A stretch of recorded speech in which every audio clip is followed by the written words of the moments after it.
I don't know anybody that's been more effective in less time than you have. And the men and women that you lead and clearly lead so effectively. So I just want to thank you so much, honestly, as a friend and a colleague, but somebody that really appreciates the public service that you've already rendered this country in multiple ways. We're proud of you.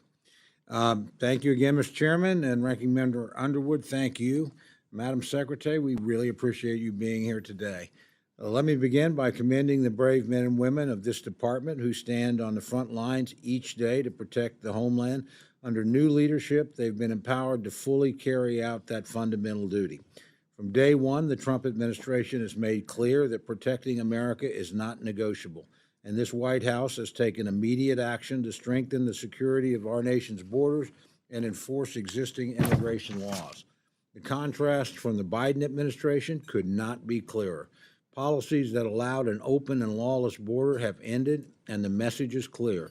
Illegal migrants, including violent offenders, will no longer have an open invitation. Criminal cartels and traffickers will no longer be enriched, and the safety of our citizens will no longer be put last. In less than 100 days, we've watched our southern border go from chaos to closed. The decisive actions and common sense measures of the Trump administration have led to an historic turnaround, driving illegal crossings to record lows and ensuring removal of dangerous criminals. President Trump and his cabinet, particularly you, Madam Secretary, have delivered on the promise to have the most secure border in modern American history, and our nation is safer as a result. It's imperative that investments for effective border security enforcement are strong, and I'm dedicated to working with the members on this committee and across the Capitol to ensure the department is properly resourced. Secondly, I appreciate that the DHS mission doesn't end here. Living in Tornado Alley, Oklahomans are no strangers to devastation caused by natural disasters. Even now, a slow-moving storm and record-breaking rainfall is responsible for significant flooding in my state that's already resulted in the loss of life and a state of emergency declaration by our governor.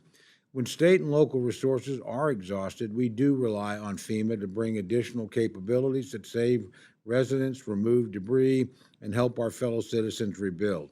This isn't a partisan issue. It's one that concerns states regardless of politics.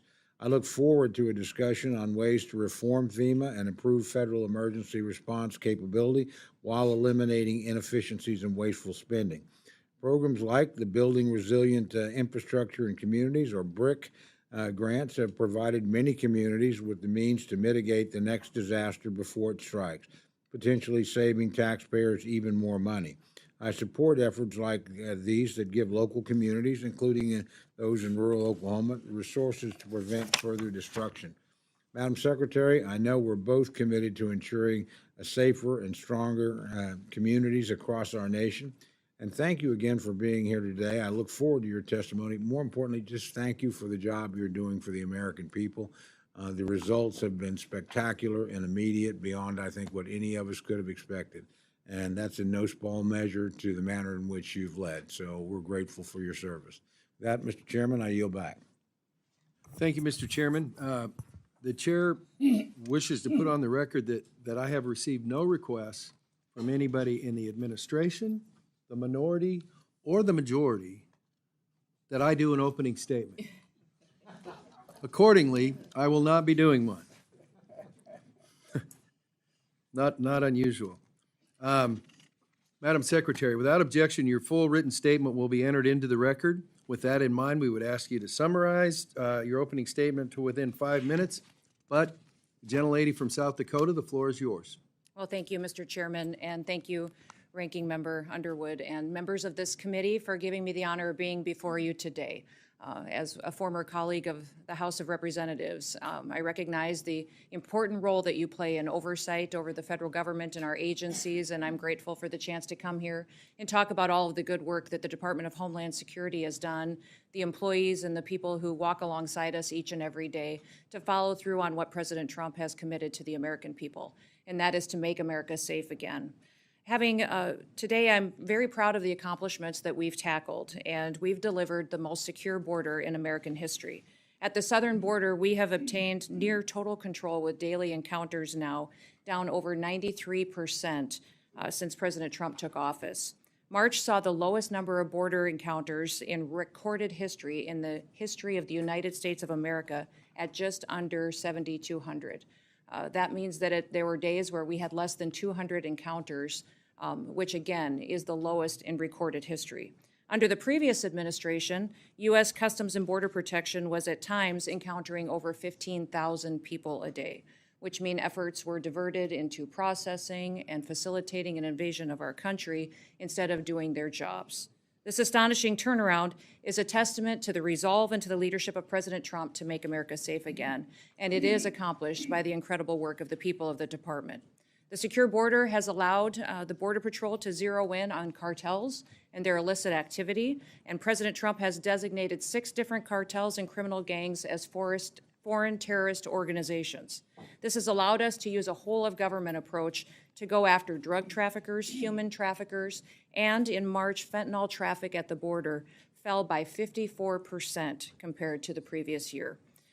We are enforcing immigration laws to identify, to arrest, detain, and to remove dangerous illegal criminals out of our country.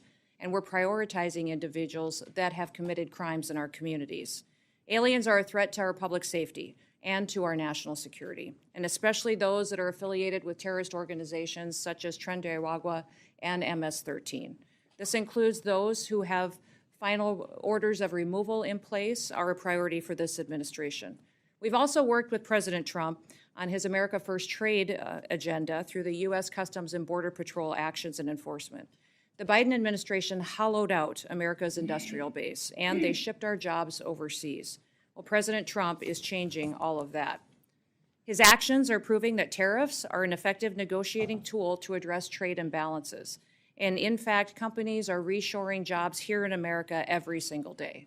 The Department of Homeland Security is reforming and rethinking federal improvement in our involvement in emergency response and management as well. President Trump recently announced new members to the FEMA Review Council, which I will co-chair with the Secretary of Defense.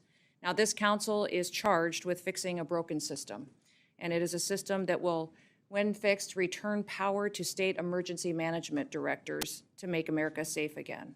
And we're also taking steps to defend the nation's transportation systems, which are vulnerable to targets and attacks. The Transportation Security Administration is responsible for ensuring the security of all of those that travel.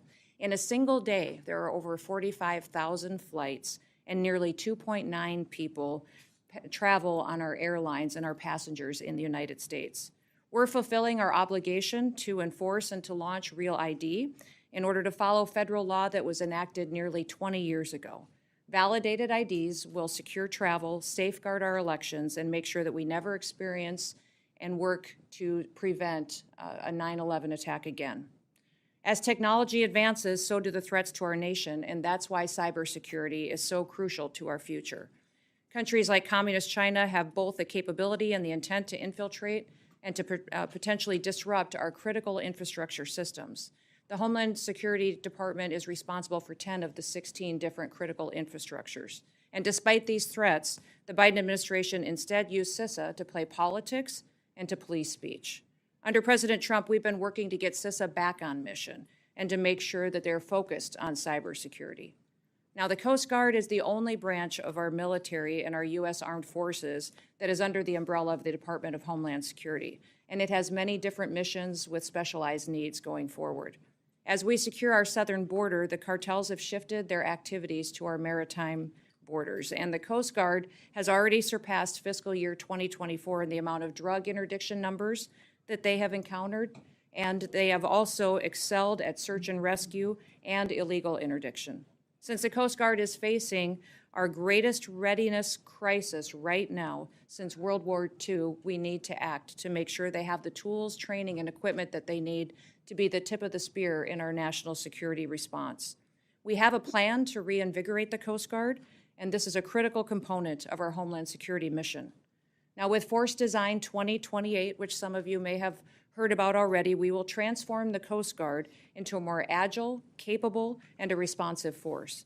And since I took office, one of the responsibilities that I have is reforming the Secret Service in the wake of the July 13th assassination attempt on President Trump. We have reassessed the Secret Service's needs.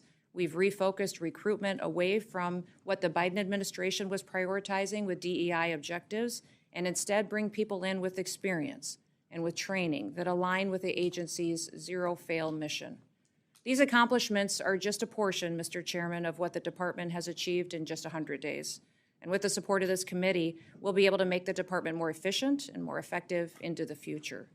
I want to thank Chairman Cole for his kind words. It has truly been one of my greatest honors to have been able to serve with him in his advocacy for the people in his district, but not just the people in his district, but the history to which he's represented the people of the United States. He's a true statesman that works across the aisle to come up with solutions.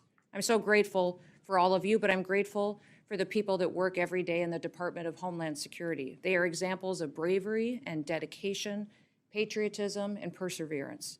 It's our responsibility to give them the resources that they need to meet the challenges of the day, to give them the training and equipment that they rely on to be successful for the American people. But we also have to remain accountable to the American taxpayer and make sure that we're spending money appropriately and where it should be spent to serve them the best.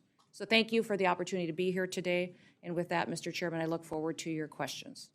Thank you, Madam Secretary. I'm going to hold off on my questions until the members have got done to see if some of them are duplicative. And so, Ms. Underwood, the floor is yours for questions. Thank you, Mr. Chairman. This weekend, the president made the remarkable statement that he, quote, doesn't know whether he has to uphold the Constitution. You, however, have taken a different position, both in your confirmation hearing and when you took the oath of office. You said that you were committed to complying with the Constitution. Do you still stand by that statement? Absolutely. I believe President Trump Excellent. as well. Let's start with Article 1, which gives Congress and only Congress the power of the purse. No money shall be drawn from the Treasury, but in consequence of appropriations made by law. But this administration is freezing, terminating, and even clawing back federal grants and awards that were already signed into law. These are taxpayer dollars that were appropriated by Congress for the specific purposes that we laid out.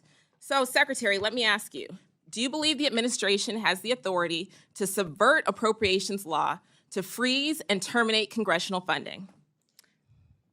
The administration and the Department of Homeland Security used our authorities that we have to evaluate every grant that was in front of us and meet statutory requirements, but also to make sure that they were being spent appropriate. So, of What course, we the did through president these is within grants his was to authorities. make sure Ma'am, that this we is went my time. forward. Thank you so much. Of course, the president is within his authorities to drive policy decisions within the bounds of federal law and the Constitution, but that's not what you've been doing. What I'm asking is whether you believe you have the authority to ignore appropriations law. Do you believe that the Constitution gives the executive branch unilateral authority to withhold funds appropriated by the legislative branch? We have evaluated grants to make sure if they're being spent appropriately, and work that is underway and was authorized has continued. Other grants that have not been started and have not been authorized or obligated, we have reevaluated. And I think you're talking specifically about grants potentially within FEMA that were non-disaster related grants. I'm talking Those broadly, ma'am, programs are and being- Article 2 does not give the executive the authority to withhold funds, period. And multiple courts have weighed in to agree. Multiple courts have ruled in agreement. Congress controls the power of the purse. That is a fact. That's not a question. That is a fact. And so if the president disagrees with certain spending, Congress passed the Impoundment Act to create a legal process to seek rescissions, and we expect him to follow the law. This administration is not just ignoring the constitutional power of the people's elected representatives. It is also violating the fundamental right of individuals. Do you believe that the Constitution grants everyone in our country the right to due process, including non-citizens? The administration has the authority to. Ma'am, I'm look looking at for a how yes or grants are no spent and question. to Yes or no? Do you believe the reappropriate them Constitution? as Yes, appropriate. ma'am. Do you, We have ma'am? not conducted in any Reclaiming my kind time, of Mr. impoundment. Chairman. Time is yours. Okay. Secretary Noem, I'm just looking for a yes or no here. Do you believe the Constitution guarantees due process to everyone in America? Due process is exactly what this Congress Yes lays or out that no? it is, and Okay, the ma'am, tools I'll take you that as give a us no. on due process Excuse me, is I'm trying, afforded to. ma'am, I'm trying to ascertain your understanding of the law as it applies to your department. And you as its leader should be able to give us a yes or no answer, because judge after judge has ruled that the law is not being followed. Do you believe that the U.S. government has the authority to deport American citizens?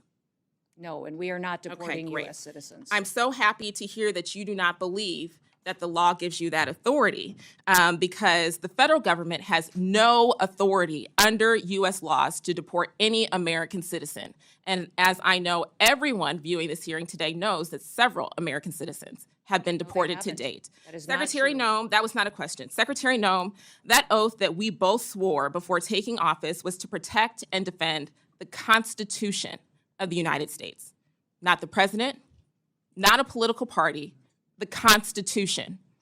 And that's what we're going to keep doing here at the Appropriations Committee. Thank you. I yield back. Chair now recognizes the gentleman from Oklahoma, the chairman of the Appropriations Committee, for questions. Mr. Cole, the floor is yours. Thank you very much, Mr. Chairman. Madam Secretary, again, great to have you here. In your service, you've prioritized detaining and removing literally the worst of the worst in our country that have arrived here illegally, including those that have committed violent crimes against our fellow Americans. I think we're all in support of that effort. Can you tell us, and you may not have this information, I'm just curious, how many illegal aliens have committed serious offenses against our own citizens? Yeah, there are tens of thousands of illegal aliens that have committed crimes against individuals in this country, and we have worked very hard to make sure that those are the individuals that we're going after and deporting as soon as possible. There have been over 160,000 repatriations targeting these individuals, returning them back to their home countries and facing consequences and legal action because of that. President Trump has told us to make these individuals a priority and to also make sure that we're identifying those with final removal orders to remove. And overwhelmingly, the American people have supported this. One of the things that I would say is that was unfortunate was the Biden administration closed an office within ICE that helped us better track criminal activity by illegal aliens and to give resources to those families, to let them be informed on when cases were in court, if the perpetuator of their crime was going to be released, if they were in custody. The Voices office within ICE was opened under the first Trump administration, and President Biden closed that office, I believe, to cover up exactly how many crimes were committed against people in this country by illegal aliens. We have reopened that office. We believe that that data would be helpful, and they're continuing to work with people who have been victims of illegal crimes and illegal alien activity in this country. But those data and that information, I don't think we'll ever truly know how much crime was committed and how many were committed against American citizens because the Biden administration refused to track those victims and those crimes as they were perpetuated. Well, I commend you for reopening the office. Let me just as a quick follow-up ask you, and again, this may be information that is not readily available, but I'm curious if we know how many illegal aliens have actually currently have final orders for removal from an immigration judge, and we just haven't had an opportunity to execute those orders. Well, that is the challenge that we have, is that we have literally millions of illegal aliens that have overstayed or are here illegally that need to have a final order as issued. We have hundreds of thousands that are going out and targeted and being removed from this country today that ICE is working every day in coordination with all other areas of our government to get them removed from our country. But we do have a backlog because this was not a priority under the last administration. So we have up to 1 million cases that are backlogged that need to be processed by an immigration judge in an immigration court in order to make sure that we are having those final removal orders and that we can take action on them. I want to commend you. You mentioned your statement about pushing on the Real ID Act. I know that's not an easy thing to do, and I'm sure when the day comes, about 30% of the people, as I understand it, that travel still don't have that documentation. Amongst the things you have to consider are what kinds of IDs are acceptable. I would encourage you, as you do that, to look carefully at tribal IDs. I know certainly in South Dakota, but in Oklahoma, we have a lot of our citizens that use those as primary sources, and clearly they need to meet the standards you lay out. But whatever you could do in that regard to both keep those folks informed and work with them so they get into compliance would be very appreciated. We do, tomorrow is the day that Real ID will finally be enforced. It's been a law that's been in place for over 20 years. 81% of the travelers that travel by airline in the United States today are already compliant. So they have IDs that already they will be able to use just like they normally always have been. We will be honoring passports, other federally recognized IDs, tribal IDs will be recognized. So thank you, Mr. Chairman, for that. And what will happen tomorrow is folks will come through the line and will be issue their ID and show it. If it's not compliant, they may be diverted to a different line, have an extra step, but people will be allowed to fly. We recognize that this is a security issue. Congress has had many, many years to reevaluate it and decide if they wanted to change the law or to stop it. And the Biden administration chose that it should go into place on May 7th, and we intend to follow the law. So we will make sure that it is as seamless as possible and that travelers will get to stay on their intended itinerary. But we are telling people that this law will be enforced, and it will allow us to know individuals in this country who they are and that they're authorized to travel. Well, I'm about out of time, so I'm going to mention a quick thing and then probably submit it for the record so you have time to respond. I am very interested in the BRIC grants, which again, we did pass when President Trump was there. Would love to be updated as you figure out how you're going to reform those, but they have been extraordinarily valuable, I think, to communities. And like all grants, they can be used correctly or misused. I don't have any problem with evaluating things, particularly in the last frenzied days of any administration. Sometimes a lot of stuff slips through that you wish hadn't in retrospect. But please know that there's strong bipartisan support for that program, as there was when President Trump, introduced it and signed it into law back in 2018. So love to know more when you can about your plans to reform those grants, but hopefully keep them operating. You bet. Thank you. Thank you very much. Thank you, Mr. Chairman. Yield back. Thank you, Mr. Chairman. The chair now recognizes the gentleman from Texas, Mr. Cuellar. The floor is yours. Thank you, Mr. Chairman. Madam Secretary, it's good to see you. I was going to show you, but I think the rules don't allow me to show you just something because I just want to talk about basics, but hopefully we can sit down later and I can show you what I'm referring to. Want to talk about some of the basics. I live at the border, lived all my life there. Want to talk to you about river roads. I want to talk to you about Carrizo cane, technology that's needed, aerostats, and cameras that are not working, and some infrastructure. Basics that are needed for border security. My area, Laredo, it's the largest inland port, bigger than LA, bigger than any other place in the country. We get 18,000 trailers a day. We're about to expand from 8 lanes to 18, plus another bridge. We got 2 of them, 2 rail bridge. So trade is very important to us. But when we talk about illegal crossings, we've been the second lowest crossing in the country, and we still are out there. I think right now, latest numbers, 30 people, maybe 40 people a day coming through my area, which is almost nothing. So thank you for that. River roads, the river roads, and I wish I could show this just to show you, but the river roads go this way. Let's say the river's here. The river roads, the roads go this way. So Border Patrol can go here, but they can't go across. So what we're asking is for river roads to follow the river itself, and I think that would be a big investment, a good investment that we need. So one is the river roads. The other thing is the Carrizo cane. The Carrizo cane, I know you got some folks from people that are very familiar, but the Carrizo cane will grow almost the size of this. And it's not good for Border Patrol. I think Tony Gonzalez and folks that are from the border understand, we ought to get rid of that Carrizo cane on our river, but get the Mexicans to do that. I'll show you the maps, and I know you've been out there, but it shows you the Carrizo cane is on both sides. If we can clear that up, get the Mexicans to do that, that will be good for Border Patrol. So river roads, Carrizo cane, technology in my area, only 1/3 of the cameras are working, and if you ask some of the other Border Patrol, they're not working.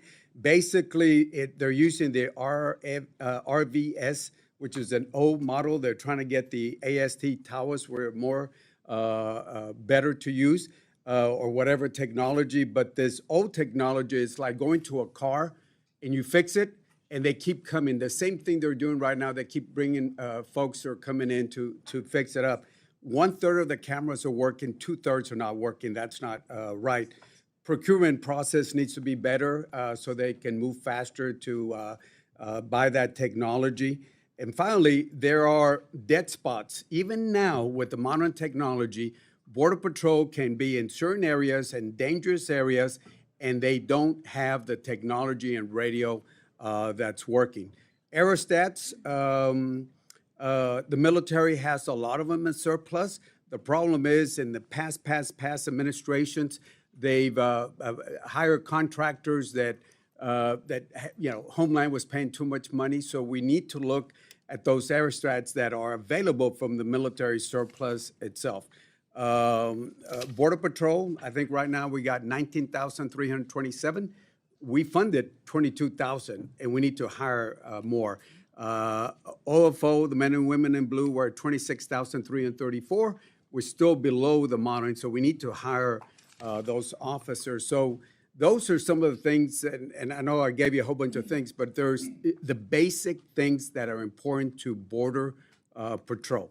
Last point, as we try to hire new Border Patrol, I know the reconciliation has something that will affect them that has to do with Social Security supplement. I've talked to a lot of Border Patrol agents, and right now they're crunching the numbers. Do I retire at the age of 52 or do I 57? What's going to happen with that supplemental? So instead of focusing on the border, they're human beings and they're focusing on that. I know that's another committee, but those are the basics that I know I don't have enough time, but I would love to follow up with you and your folks on. Absolutely. I will certainly do that, Congressman. And I want to thank you for talking about the technology needs and the investments that we need at the border in order for these agents to truly do their job and do it with excellence.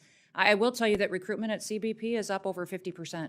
So as we've allowed them to go back and to do their jobs, we have had more and more interest in people, more applications coming in, and I think that's a fantastic trend, that as people talk about how discouraging it was over the last several years by them not having their hands tied, that now that they actually get to secure the border and work for the American people, that they're recruiting more and more help to be assisting along the way. Thank you. And we'll follow up on the rest of these conversations. Thank you. Thank you. Thank you, Mr. Cuellar. The gentleman from Florida, Mr. Rutherford, the floor is yours for questions. Thank you, Mr. Chairman. And Secretary Noem, I have to say, it's already been mentioned a couple times, the amazing speed with which you all turned around the southern border. And I know that a big piece of that was your endorsement of the 287G program. I fought with Secretary Mayorkas, your predecessor, to try and expand that program.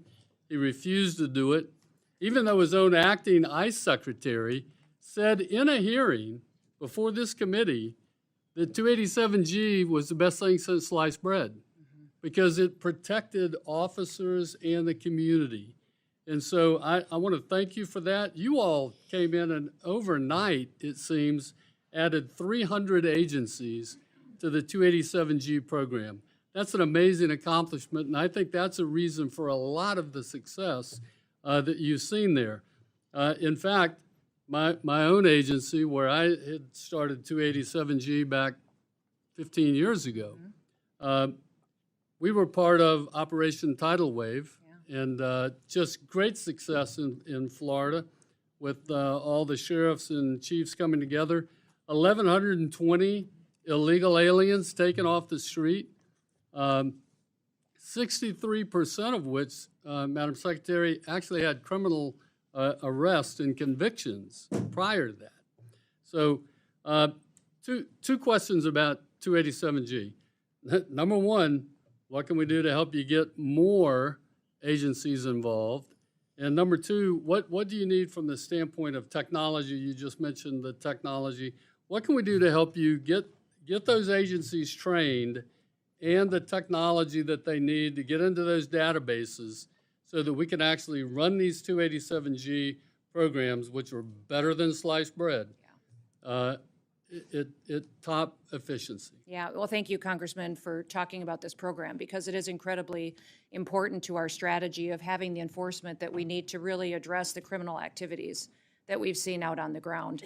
287G is a partnership between our officers, ICE, CBP, that brings everybody to the table. It's an agreement that's signed with local law enforcement or state law enforcement that allows us to operate in a task force model to go out and make sure that we're having more bodies, more people a part and backup of these operations on the ground going after dangerous criminals.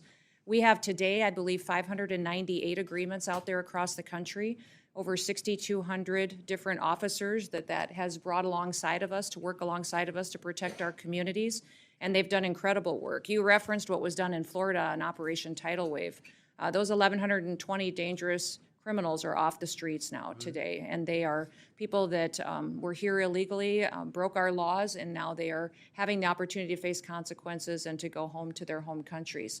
I would say that we're looking for more agreements like that across the country, and we'll continue to build on it. What Florida did by having a whole of state approach is what we want to build out and model in every other state as well. And we've had partnerships from the DEA, ATF, DOJ, state highway patrols. We've had, obviously ICE, U.S. Marshals, CBP, local law enforcement, cities, county sheriffs. People who've committed their whole life to upholding the law and having the scales of justice apply equally to everybody are a part of this team. And it has been wonderful to see people jump in and be a part of it to make sure that we have not just the authorities that we need to go out there and to work, but also to have the local knowledge and the people in their community that really want to be a part of the solution and making them safe again. Well, we look forward to continuing that.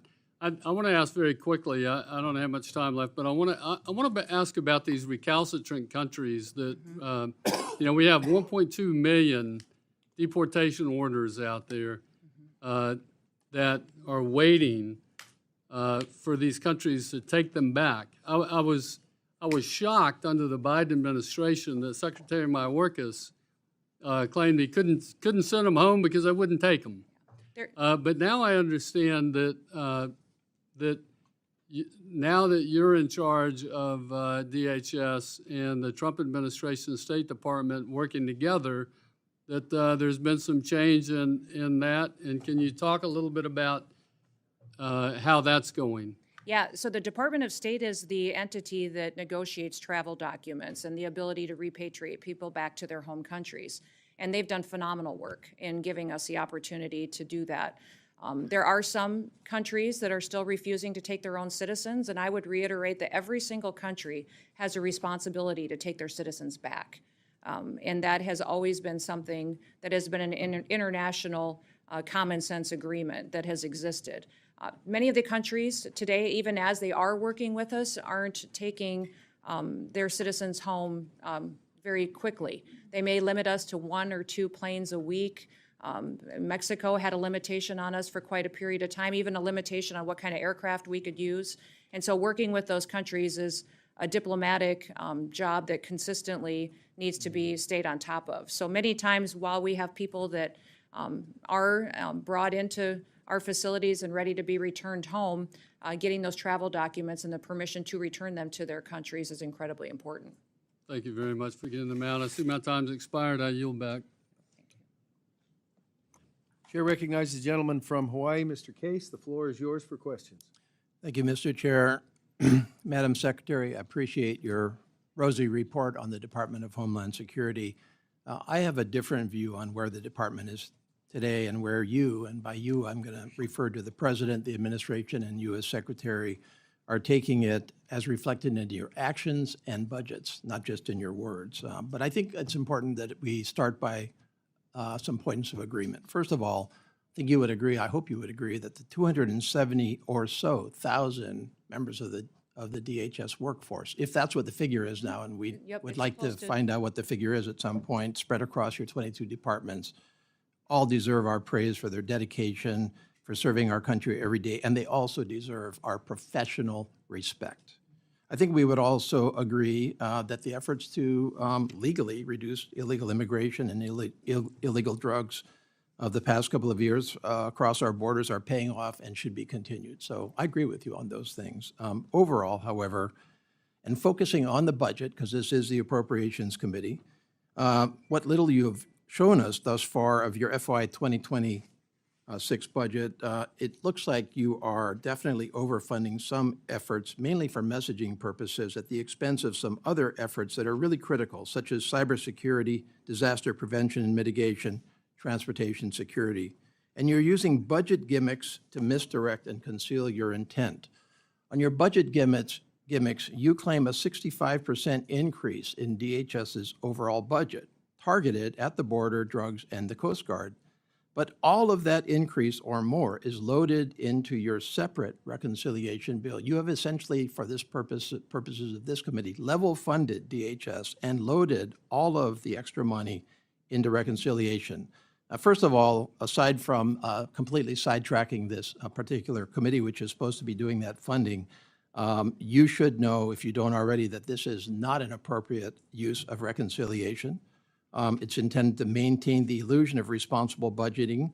It certainly is holding needed DHS increases, which many of us would support in other situations, hostage to your overall reconciliation plan of continuing tax cuts for billionaires and slashes in critical programs like Medicaid.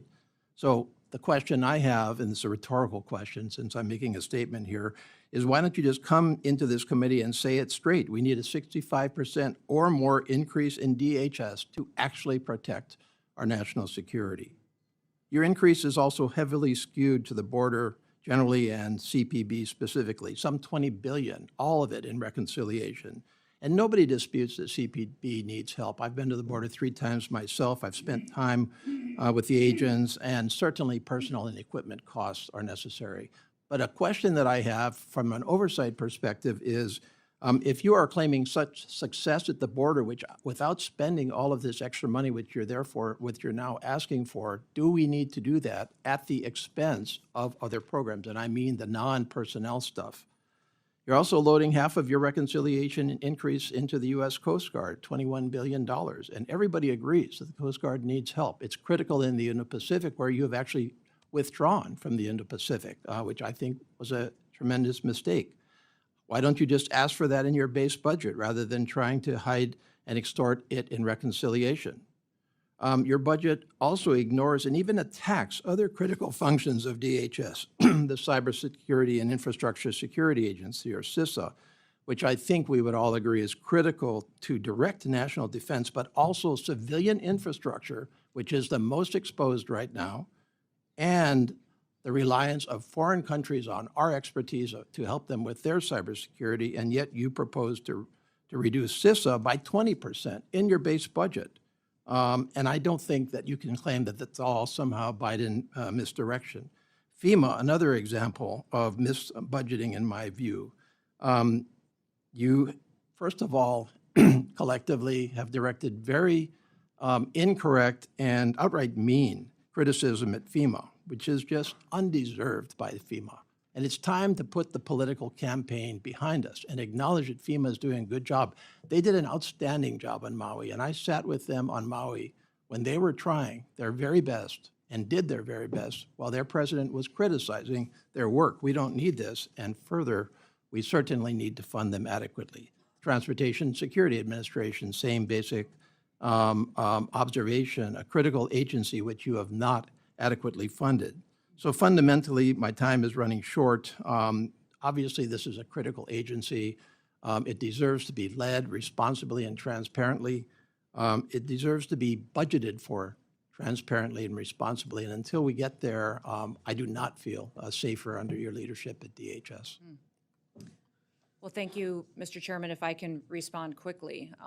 Thank you for your comments, and I'd like to respond to you. If I don't have time today, I will in writing or in answers to other questions. But we have focused on making sure that we're going forward with a Department of Homeland Security that focuses on what our mission is, and that is to secure America's homeland and do that while being accountable to taxpayers. So every single component I have, 23 different departments, we have gone back to their mission statement on what they were intended to do and put them back on mission. So in CISA, instead of doing censorship, misinformation, disinformation, they're back to securing our critical infrastructure. TSA, all we're doing there in the reductions is reducing empty FTEs that were never filled or don't have TSOs in them now, and asking for TSA officials to do work that they were intended to do, not to do unskilled technical work by monitoring exit lanes. So I could go through all of them that you mentioned. FEMA as well. The president has indicated he wants to eliminate FEMA as it exists today, and to have states have more control over their emergency management response. He wants to empower local governments and support them in how they respond to their people. So Thank you for identifying what you're concerned about, and I look forward to having conversations with you so that I can answer the questions that you have and reassure you that this Department of Homeland Security is accountable, but it is also going to fulfill the mission for which it was created after the horrific events of 9/11. Thank you. Thank you. The floor belongs to the gentleman from Washington State, Mr. Newhouse, for your questions. Well, thank you, the gentleman from Nevada and the lady from Illinois as well. Thank you, Secretary Noem, for being here with us to discuss. This is our agency, the Homeland Security.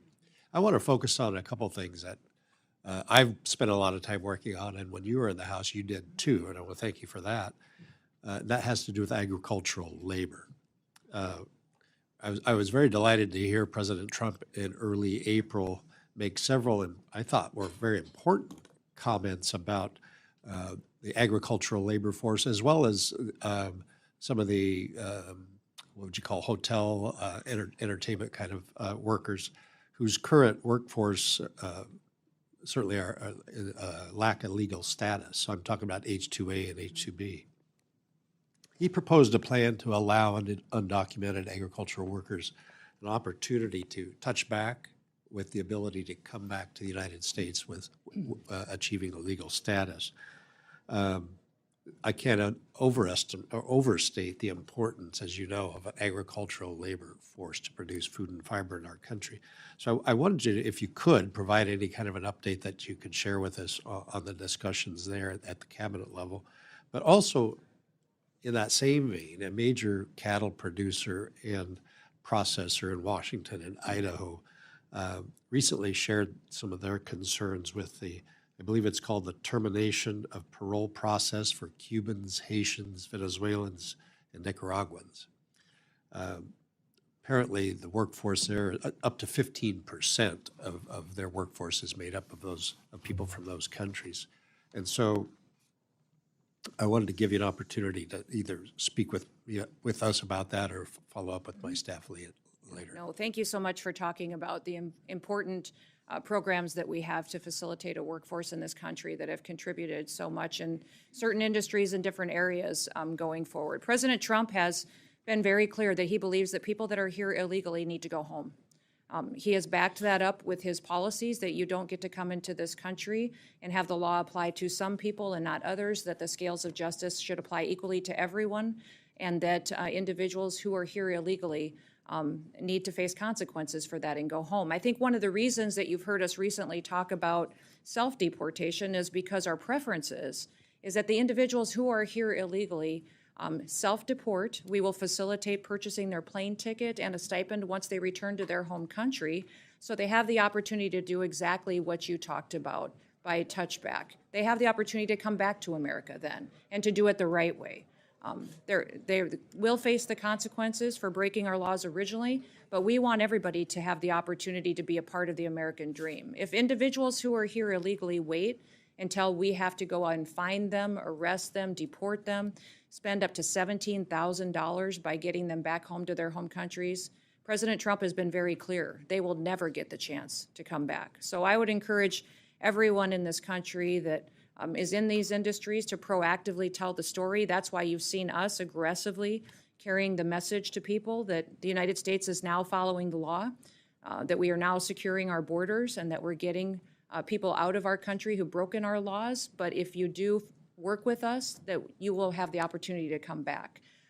Those visa programs are ones that we continue to have discussions with the administration, with many of you on. There's some latitude given to the Secretary of the Department of Homeland Security, but I will remind you that Congress consistently maintains the authority to determine how many are issued in this country and if they are issued into the future. And so we always will follow that as that goes forward.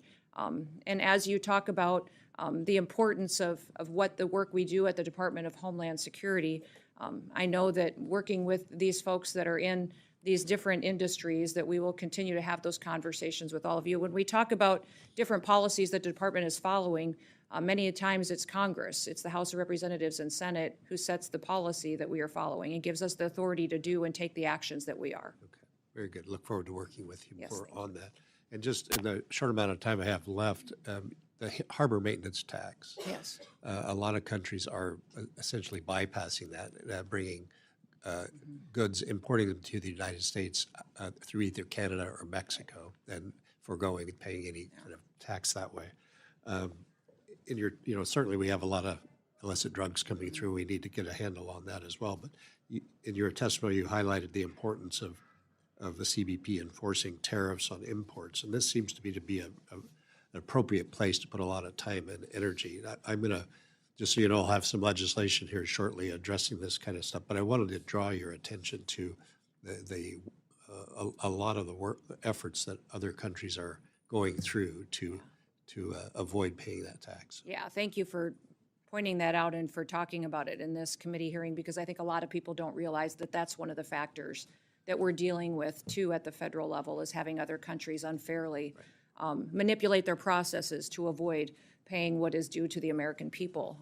Since President Trump has been in office, CBP has made 21 different enforcement actions on tariffs. So they've put in place that many adjustments and changes to other countries as goods and services come into this country, and have done it with excellence. I'll remind everybody that CBP is the oldest law enforcement agency in the country and has collected tariffs for many, many, many years. And so they have adjusted and done well with President Trump negotiating with these countries to finally treat our consumers and our country fairly when we've been so mistreated in trade agreements in the past. Well, thank you. But that is a part of the discussion that the president continues to have with these other entities that have manipulated that. Very much appreciated. Thank you, Mr. Chairman. The gentlelady from Texas, the floor is yours for questions. Thank you, Mr. Chairman and Madam Ranking Member. Secretary Noem, thanks for being here. Appreciate it. I'm proud to represent my border community of El Paso, Texas. Born and raised there, third generation border resident. My kids are fourth generation. I have a lot of questions, and I've structured them in a way that they should be simple yes or no. So I'm going to ask that you please respond as simply as possible so I can get through as many of my questions as possible. My first question is, when the Department of Homeland Security makes a mistake, will you assure this committee and Congress that DHS, that you will acknowledge that mistake, take accountability for it, and rectify it, most importantly? Yes. Thank you. And I'll follow back up with that question. I want to first, one of the first topics I want to talk about is what President Trump said recently: homegrowns are next. And I'd like to enter into the record an NPR story. Homegrowns are next. Trump hopes to deport and jail U.S. citizens abroad. I was happy to hear your acknowledgement that that is not legal, but I am curious about the reconciliation bill and the appropriations requests that you will make. Will any of the funding, either through appropriations or through reconciliation, be used to execute this policy idea of Donald Trump's, which is deporting U.S. citizens abroad?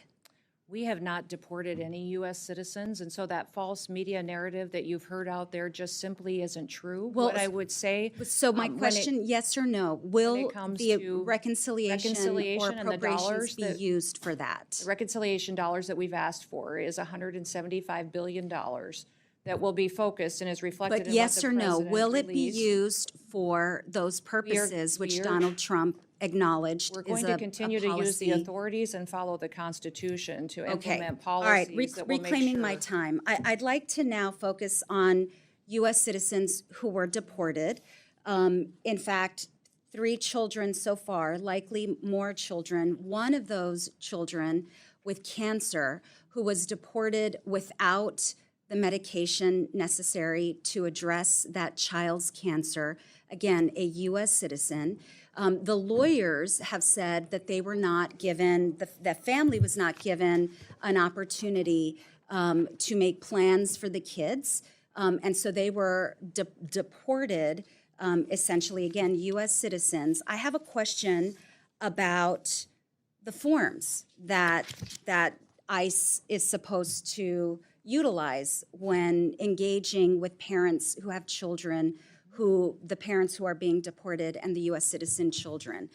One of those forms is ICE Form 71-078, or the caregiver designation at arrest form, were any of the individuals who were deported, who had U.S. citizen children deported with them, were they given an opportunity to sign that form? When these, the specific cases that you're referencing with these children, it was the parents' choice to take their children with them. And did ICE Which it is the follow policy of through the on the Trump policy? administration to keep families together. Ma'am, That is what we have continued reclaiming to my do, time. is that I these told you at the children, top of this, their ma'am, parents took- ma'am, reclaiming my time. I said the questions are really simple, yes or no. Was that form used in any of those cases? I will get back yes to you or on no? that Okay, specific form. I perfect. don't know the Thank number, you, but I do that's- know these mothers Okay, went on the thank you. record The filling out second form, paperwork ma'am, and in reclaiming my interviews time. reiterating Ma'am, they wanted please, to keep their ma'am, children with them. reclaiming my time. I'd like you to avoid the filibuster so I can get to all my questions, please. Answering your questions So with the facts. second ICE form that I'd like to ask you about is ICE Form 71-76, which is also, it's pre-removal parental interests election form.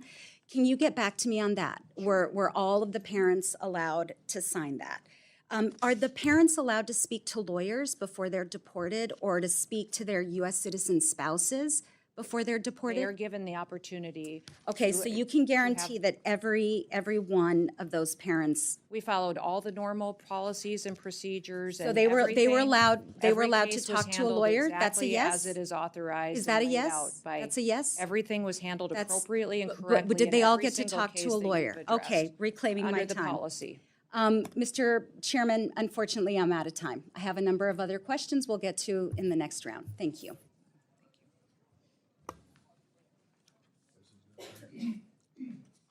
Gentleman from Arizona, Mr. Siscomani, the floor is yours. Thank you, Mr. Chairman, and thank you, Secretary Noem, for being here with us today and for your testimony and your leadership and that of all the men and women that you serve with as well in the Department of Homeland Security.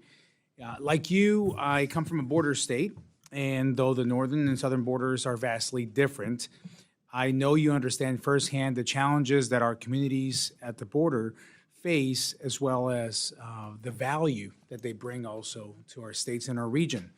The security that this administration has been able to deliver to our southern border is, in such a short period of time, is astounding, and so well appreciated by those who live and work in these communities. I know I hear it all the time. This is the number one feedback I get from my constituents regarding the results that we've seen from this administration, and your leadership has played a key role in that, so thank you.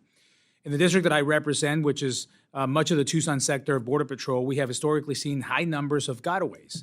I understand there have been around 65,000 gotaways this fiscal year.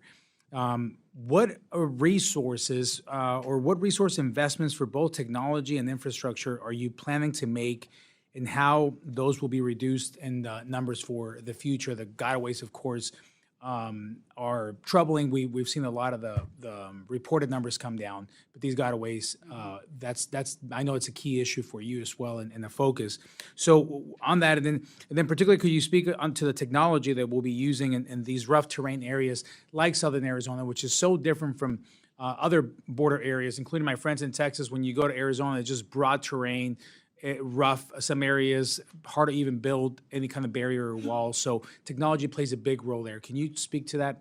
Yes, thank you so much for talking about the fact that as we've secured our border and as we've addressed the challenges and in the areas of the southern border and northern border where we saw a lot of folks crossing illegally, and we've put more resources in those areas or what was necessary to really follow our federal law and keep American people safe.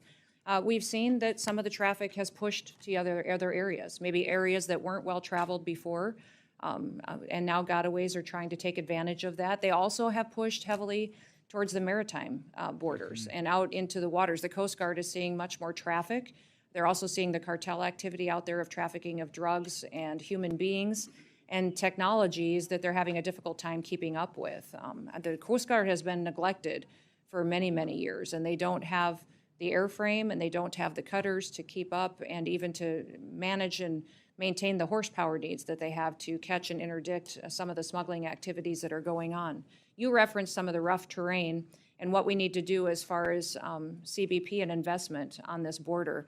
Frankly, we're going to use the latest and greatest technology that would be available to us as far as surveillance equipment, cameras, satellite images when possible, and also the Aerostar, like Congressman Quaylar was talking about, some of those technologies in areas to help those vulnerable areas have more eyesight, to truly know what is crossing there so that we can interdict it before it comes into our country. I would talk exclusively too about how we've been able to diplomatically work with the country of Mexico. President Trump's strong leadership has helped Mexico be more proactive than they ever were before too. And so in my conversations with government officials, they've indicated to me there could be as many as 500 to 600,000 illegals that never reached our border, because when they got to Mexico and heard that our border was closed, they turned around and went back. So a combination of solutions is needed. You absolutely have to have a president that cares about keeping us safe. We now have that in President Trump, but also making sure that we have the people and the equipment necessary for CBP and for ICE to do their job, but then the technology which you referenced, which is needed. We have scanners that we need at ports of entry so that we can scan our shipments, our rail, and even our air freight. Much of that, we don't necessarily know what's coming in containers and small packages. Those technologies are critically important, and why you see a request in increase in funding to address those challenges that simply were neglected for too long under the Biden administration. Excellent. Thank you so much for that.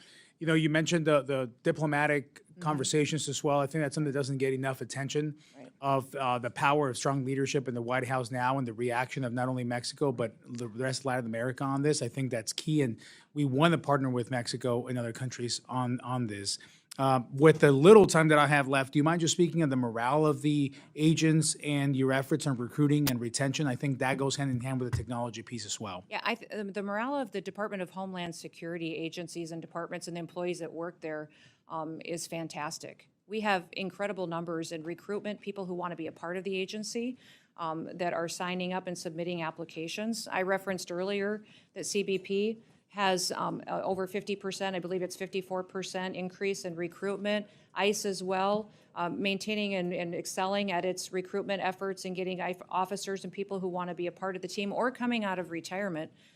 We have the Coast Guard is at 108% increase of its recruitment. People that understand the mission and they want to be a part of the many different skill sets that the Coast Guard can bring to partnering with our military departments, but also going out there and helping at the border and continuing on with their search and rescue mission.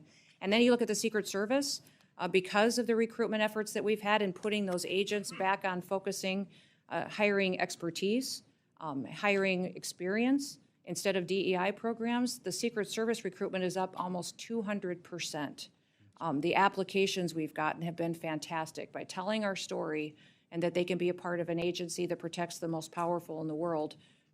It truly has been inspirational. So I believe that some of the narrative that the Democrats have used to attack the Department of Homeland Security just simply isn't true. The people that are wanting to come and work for us are inspirational and they're true Americans. Thank you for that. Chairman, I yield back. Gentleman from Texas, Mr. Gonzalez, the floor is yours for questions. Thank you, Chairman, and thank you, Madam Secretary, for being here. I hope you know how committed this committee is to working alongside you and the President to get this done. I mean, here we have the chairman of the full committee sitting throughout the entire duration. So this is just the first of many things. I want to thank you for making your first official trip as secretary. You went to the border, right? You went to Del Rio in my district, and you saw it firsthand. You're not new to this as governor. You were very active along that. So on that note, I want to get your opinion on states being reimbursed for some of the fundings, particularly Texas. What are your thoughts on Texas being reimbursed for some of the funding that we've had to pay for this? Yeah, it's been incredible, the partnership that Texas has put together with the federal government and how they stepped up so many times when the Biden administration did not secure our border. Texas filled the gap. And when I was governor, I deployed my National Guard there to facilitate and help, as well as did other governors in the country, and did what we could to get by until we had a new president that truly cared about keeping America safe. There have not been any decided decisions on reimbursing states, but I know many of the governors have asked for it, and we've appreciated their help. And so that's an ongoing conversation with every new agreement or new ask we have of states. If we're asking them to commit to the 287G program, seeing what we can do to help meet their financial needs is incredibly important. If it's asking the National Guard to step up or even past spending that they've incurred, I know that President Trump is appreciative of the efforts and the partnerships and wants to continue those conversations. Yeah, representing nearly half of the southern border, we've been ground zero for it. And Texas, but it's not just Texas. I mean, you mentioned your home state. Everyone has really pitched in a big way, and it's not fair. For the last 4 years, a lot of our states have been on our own and had to pay out of pocket. I think it's a great opportunity for the federal government to reimburse some of these states. I'm certainly committed to making sure Texas gets reimbursed for some of the funding we've done along the border. I'll tell you what, it was very difficult to get anything out of your predecessor every time he came before this committee, other than lying to us and saying the border was secured when we know it wasn't. One thing that we did get out, last year I submitted a letter to the ICE director asking him how many convicted criminal illegal aliens were in our country. And this is what I got back.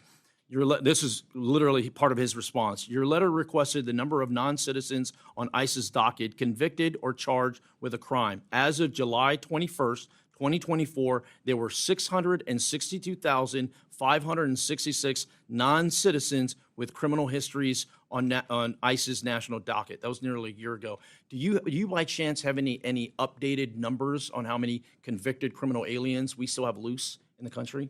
We believe we have more than that and are continuing to do an assessment. And of course, every day we continue to see crimes in this country that are perpetuated by individuals that we didn't necessarily know that we are here. What I will tell you is that the president, under his leadership, has already arrested and is prosecuting and held accountable over 250 known terrorists, people who are on the known terrorist watch list.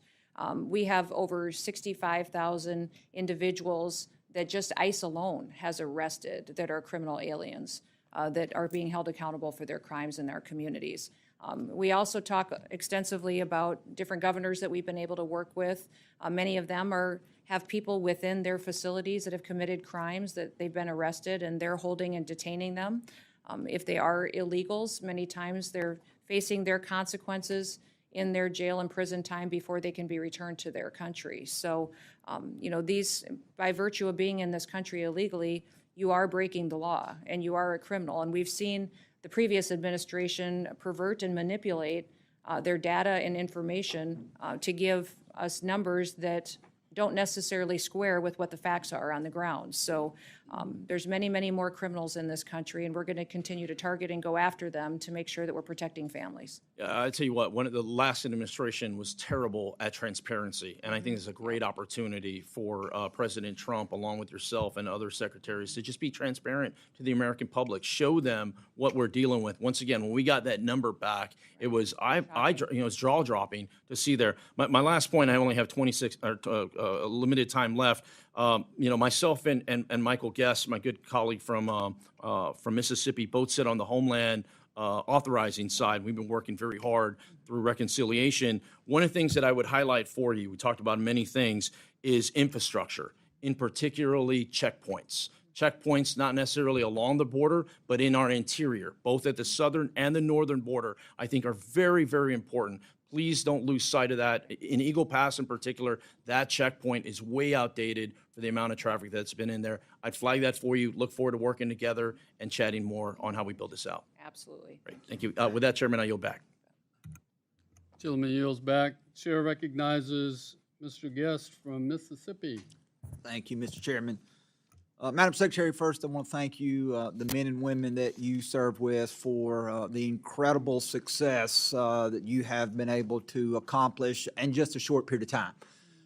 Just looking statistics, and I believe that is the greatest measure when we're looking at whether or not agencies are successful or not. Comparing statistics from one agency to the other, 1 year to the other, we know that last month CBP reported 11,017 encounters across the southwest border. Looking back a year, so March of 2024, under the Biden-Harris administration, 189,000. March of 23, 193,000. March of 2022, 222,000. So looking at just the metrics of what you and your men and women who serve with you have been able to accomplish, again, I believe is incredible. So when you leave here, please return to those men and women and thank them on behalf of all, not only the members of Congress, but all the people from across this great nation who are in gratitude for their continued service. As Representative Gonzalez said, he and I both serve also on the Authorizing Committee. And last week, we were able to mark up legislation that included roughly $46 billion for additional walls, barriers along the southwest border. And I know that that is something that particularly between Republicans and Democrats, we have had a fundamental disagreement. And I would ask if you would just kind of take a moment to talk about the importance of the investment in walls and borders, barriers along the southwest border, and how that not only does that make our nation safer, but the importance that it is providing to the men and women who serve at CBP to make sure that they can better perform the duties that we've taxed them with. Well, thank you for talking about the importance of having not just enforcing of our laws in this country, but also infrastructure and security procedures that give us a wall. And that wall may look different based on what the topography is or the geographical location in this country on our southern border, but also on our northern border. And then when you talk about our maritime borders as well, we can't neglect the fact that we have needs there and infrastructure that would help us make sure we know what's coming into this country, who's coming into this country, and if it's appropriate and if they should be. Since President Trump has been in office, we have installed 77.8 miles of new border. That includes steel bollard fencing, but it also includes temporary border and some waterborne as well. We have 11 contracts that have been awarded to put in over 40 miles of new border as well, and we still have 5 contracts that are pending. And I want to thank you for focusing resources to continue to make sure that we're building infrastructure and building in wall and making sure that we're having what we need for each area to address the concerns that are there. That border wall will be built that is steel in areas that it's appropriate for, but the other areas may require us to do buoys. If we do have waterborne areas such as the Rio Grande and places like that it is required, and then having technology and cameras and the ability to see distances where we may not have the ability to put in fencing and even concertina wire and panels that would be used and are putting in temporarily right now as well. So the diversity of what happens is incredibly important. We're addressing the needs as they see fit, but we're going to continue to move forward with putting up that infrastructure because it does slow down traffic, it sends a message, and it gives our CBP officers more opportunities to truly address the security concerns that we've had in the past. And Madam Secretary, in the last roughly minute that I have, I want to address an issue that near and dear to my state. March the 15th, we had a series of tornadoes that came through Mississippi. Half a dozen individuals lost their lives that day. It impacted roughly 20 counties, so roughly a quarter of our state was impacted. Shortly after the storms, I, along with many of the other elected officials, we went and we visited those areas that were impacted, and I'll tell you that some of the damage has been extreme. Our governor and MEMA quickly requested disaster assistance, but at this point, the review of that process is still pending. And I understand that that takes time, and I don't want to rush anything. But I would ask you if you could make sure that you could do everything to expedite that request. It is impacting my local jurisdictions with debris cleanup. It is impacting people as they seek to recover. So I would just ask that you would personally see if anything could be done to expedite that request. And with that, Mr. Chairman, I would yield back. Yes. Gentleman yields back. Yes, I will certainly get back to you and follow up with that. I'm not sure if that decision is still with us or at the White House, but I will follow up with you. And I want to thank you for talking about the fact that you're sitting there waiting for the federal government to respond. President Trump's heart is with the American people and recognizes they don't deserve that. If we had the ability to give resources to a state so they could respond in a more timely manner and do a better job than where the federal government has failed, it would be entirely appropriate. So thank you for that, and I'll follow up with you. Thank you, Madam Secretary. The chair now recognizes the gentlelady from Iowa, Mrs. Henson. Thank you, Mr. Chairman. Good morning, Madam Secretary. Thank you so much for joining us. Really appreciate your commitment to getting Homeland Security back to mission. You know, we saw such a straying from that in the previous administration, and President Trump's border security promises were really delivered on day one and continue to be executed on. So I just want to say thank you for that. Under your leadership, those illegal encounters at our southern border are dropping to historic lows.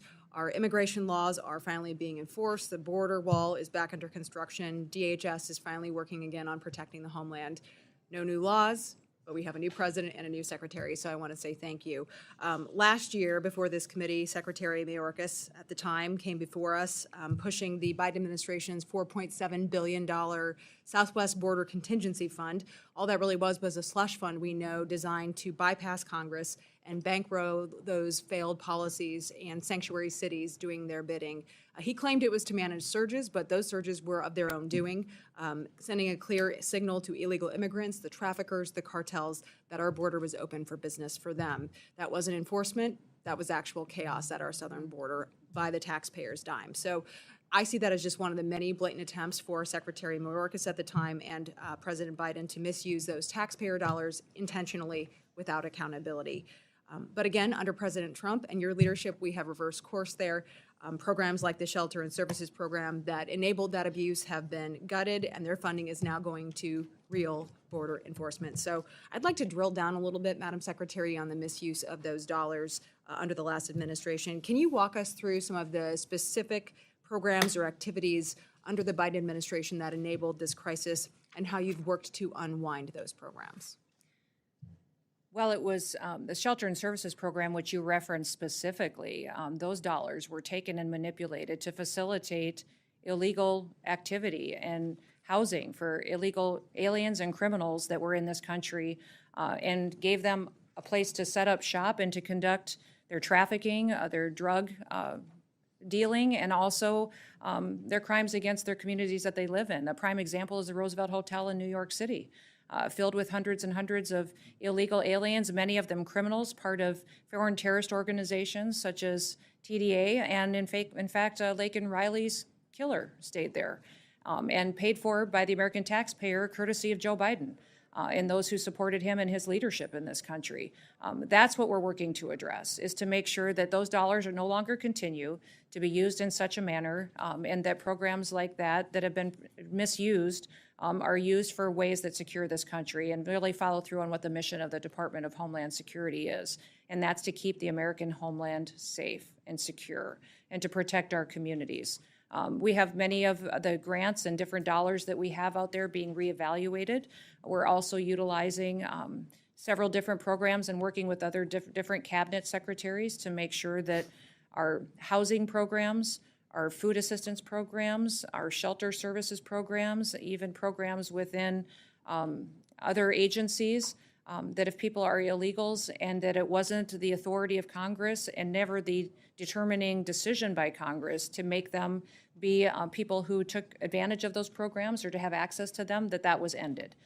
That no longer was this president going to allow money to be diverted different than what was authorized to be utilized to facilitate people who are in this country illegally and breaking our laws. And you mentioned the number on the terror watch list already held accountable, 250, and we know there are more, and I think that Americans need to understand you are doing that work to help keep us safe, apprehend these dangerous people that were just let to roam free in our country. I certainly, as a Midwest mom, like you, understand that we need to prioritize that and make sure you have the resources necessary for detention beds as well as the enforcement side. So as we work through fiscal year 26, the considerations that we need to be taking a look at and reconciliation as well, what additional authorities or potential congressional actions do you see as necessary to making sure you can execute on your mission?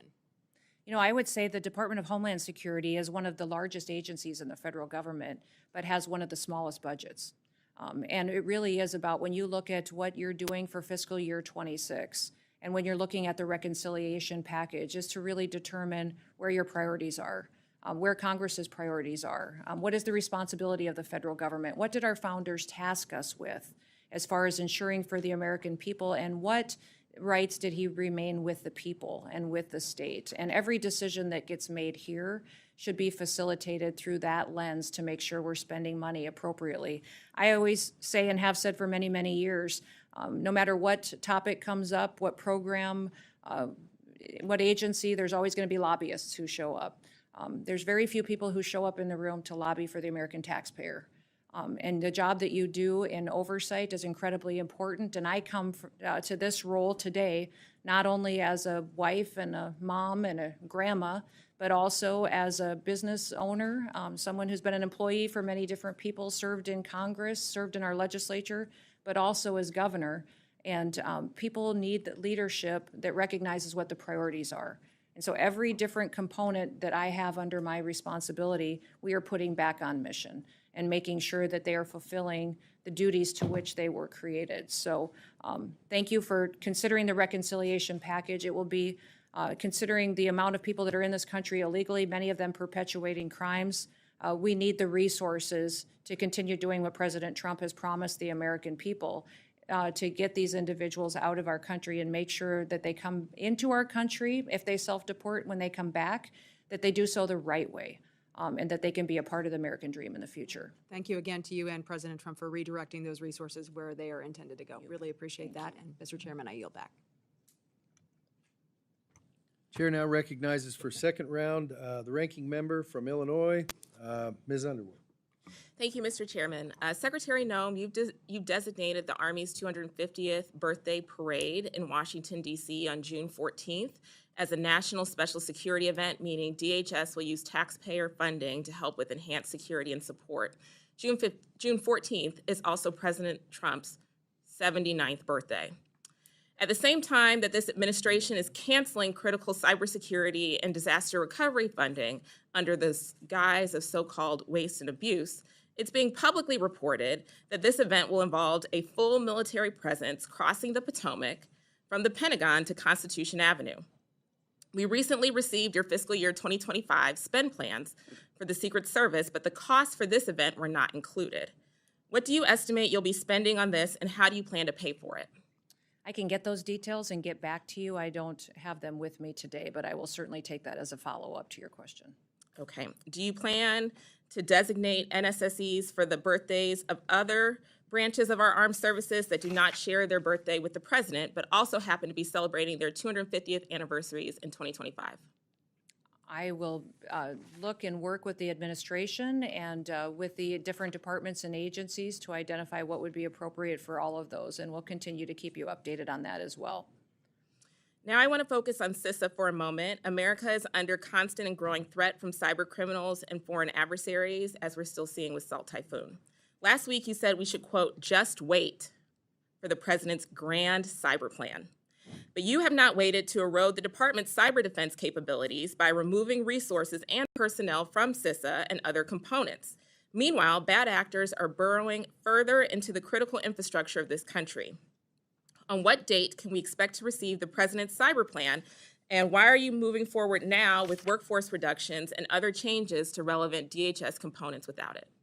Yeah, CISA's mission is to hunt and harden and to work with our state and local entities on critical infrastructure. So to support cybersecurity infiltrations that would happen from enemies and bad actors when it comes to electrical grids, water systems, support those states, those small and medium-sized businesses that can't afford that kind of defense system themselves, and to go and walk alongside of them. I think one of the most alarming things that I heard when I was first nominated for this position, but before I was sworn in, I got briefings from CISA and from the leadership team and the people that were there. And one of the things that they shared with me was that they were aware of Salt Typhoon and Volt Typhoon, but they didn't know necessarily how they had happened yet or how to stop them into the future.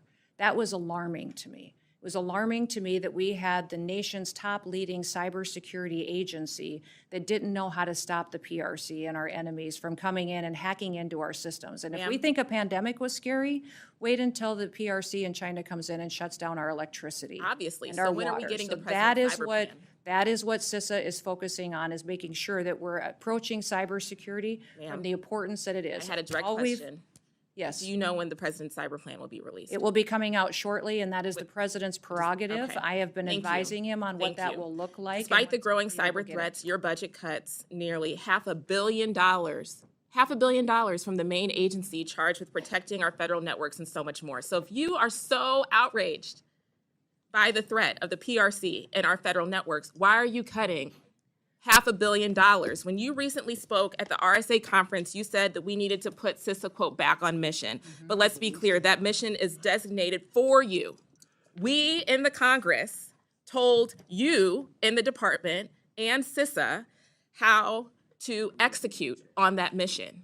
And you all have been moving money away from CISA, and that does not help achieve that mission. Lastly, Secretary, as a nurse, I have always prioritized taking care of the health of our DHS workforce and giving them the tools that they need to do their jobs, not just physically, but mentally. DHS has made great strides in recent years here with popular programs that provide personnel and their families with the resources that they need and the support for the mental health of our agents and officers. I hope that these programs can continue for fiscal year 2026. And I'm curious if you agree that this is a priority for the department, and will we see continued funding for it in the budget request? Absolutely, we will continue to focus on the priorities of the healthcare needs of all of our employees. Great. Well, although we disagree on many other issues, I hope that taking care of the hardworking men and women at DHS can be an area of shared values and bipartisan success, and I'm looking forward to working on them together. I yield back. Thank you. Thank you, Madam Ranking Member. The floor belongs to the gentlelady from Connecticut, the ranking member of the Appropriations Committee, who got here as quick as she could. Thank you, and the floor is yours. Thank you so much, Mr. Chairman. My God, this is twice in one day here, so it's great to see you. We're hearing hopping here. Thank you so much, and I want to thank the ranking member Underwood for holding the hearing today, and welcome to you, Madam Secretary, and thank you for appearing before the subcommittee today. I just want to begin with a message to your workforce, if I might, and that's I'm grateful, very grateful for the work that they do, from search and rescue efforts of the Coast Guard to our first responders around the ground after natural disasters, to those keeping us safe in the air and on the ground and at sea. I want to start with some big picture questions, because I think we know very little of the details about where the $646 million cuts within FEMA's grant programs will come from. It is no secret that there are numerous reports of you, if we need to correct the record, stating that you want to, quote, eliminate FEMA within the Department of Homeland Security. I'm concerned about the direction that the administration is taking with regard to FEMA, canceling programs like BRIC, a program enacted into law by President Trump in his first term without any evidence of waste, fraud, and abuse, alongside the freezing of grants, and now 2026 budget requests targeting even more of FEMA's resources. And just right now, in terms of looking at the cancellations, the Science and Technology Directorates, Centers of Excellence, and Office of University Programs, as I mentioned, the FEMA-administered grant programs frozen virtually all grant obligations pending a review as it determines whether it will try to choke off funding for unacceptable political reasons.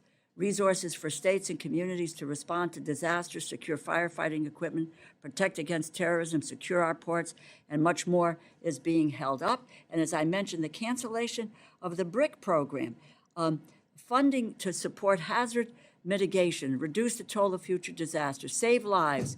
That money's not going out. Research has shown mitigation efforts like BRIC save a minimum of $6 for every dollar invested, and save more than double when including mitigation of economic impacts. So federal disaster relief should be readily available across the United States, regardless of where you live. Natural disasters happen everywhere. They should not be concerned about the federal government turning their back on them when they need the help the most. We need to give constituents what they need when they're facing tragedy, that they will not be stranded due to political discord. My ask of you is, what is your plan with regard to FEMA? Are you planning to eliminate FEMA? Your testimony references that you want to, quote, eliminate dysfunction of the current agency. I'm unclear. I don't know if my colleagues are clear on what you mean by dysfunction. And I'm concerned that you're causing more dysfunction within the workforce that should be preparing itself for the pending hurricane season. Well, thank you for your question and the discussion on this topic today. President Trump has been very clear since the beginning that he believes that FEMA and its response in many, many circumstances has failed the American people, and that FEMA as it exists today should be eliminated and empowering states to respond to disasters with federal government If you'll just, support. with all due respect, where is the evidence of the failure of FEMA? I don't know about everybody else on this. My state, Connecticut, was hit very, very hard with Superstorm Sandy. Every community in some way or another has been hit by that. And the FEMA on the ground, people come in, work with the families, deal with getting the funding out. Where is the evidence of the failure of FEMA? Congresswoman, we still have claims open from Hurricane Katrina. We have fire claims that are still unpaid to people who said they were due them 7 to 8 to 10 years old. They have never been paid by FEMA. So one of the worst things that the federal government can do is to stand up in front of the American public and say, we will be there, we will walk alongside you in the most horrible time of your life, and then never follow through on it. Well, that's what the not- president has said is he's sick and tired of federal agencies that pick and choose who wins and who loses. He wants to make sure that the federal government's commitment, when it makes a commitment, that it follows through. So Well, he's going to empower the states. federal government is local- abdicating its commitment to the American people who It find did themselves. certainly under Joe Biden's administration. No, But now President let- Trump's let- going to let- make Let me sure just say this that to you. The communities are Office ready of for Professional disasters. Responsibility. The Office of Professional, because I knew you were going to go there. As you know, FEMA's Office of Professional Responsibility, under the Biden administration, there was no evidence, no direction or agency or field leadership to discriminate against disaster victims based on political I'll affiliation, give you all which the was a evidence you charge. need. I'll follow up with you. Well, get and you I will those follow back. up. I will follow up, and I follow up with my colleagues, quite frankly, and to really listen to people whose states, communities have been devastated, and what role FEMA has played. I don't know how many millions and millions of dollars went out in Louisiana. Actually, I've asked my staff to calculate that when Katrina hit, and the response was overwhelming. And the response has been overwhelming. If you want to make corrections, that's fine. We all agree with that. Yeah, we can point to thousands and thousands of Well, instances where if you where wouldn't FEMA mind was getting this timely committee, and if you responsive wouldn't to mind people. getting this committee, Unfortunately, the information and the evidence where you talk about the dysfunction of the agency and where it has really failed. That would be important to those of us who are, are appropriating dollars. And it would appear that the administration overall has a way in which they're looking at dismantling the federal government. The states will never have the amount of money because the federal government isn't going to pass that money to the states to be able to deal with what happens. It's when the federal government comes in and be able to give a hand to do that. And I think it's very clear from what you said that both yourself and the president really want to dismantle the federal government and the agencies that have provided service to the American people for decades. I thank the chair for your time and yield back. Thank you, Madam Ranking Member. Mr. Rutherford, the floor is yours for round two. Thank you, Mr. Chairman. Madam Secretary, as a sheriff and first responder in the state of Florida, we've had many hurricanes, and FEMA has come in and assisted. But I can tell you in the state of Florida, we pretty much handle those events through our regional domestic security task forces. One of the problems that we have with FEMA, and we've even talked about it up here, is how do we get FEMA to pay the bills that are due, and instead of cities and states having to pay the interest on all of that money for years. So those are some of the areas where I know the frustration levels are off the chart. And so that's one of the things I'd love to work with the folks across the aisle on is let's address these things. Because it's not FEMA shows up and everything's okay.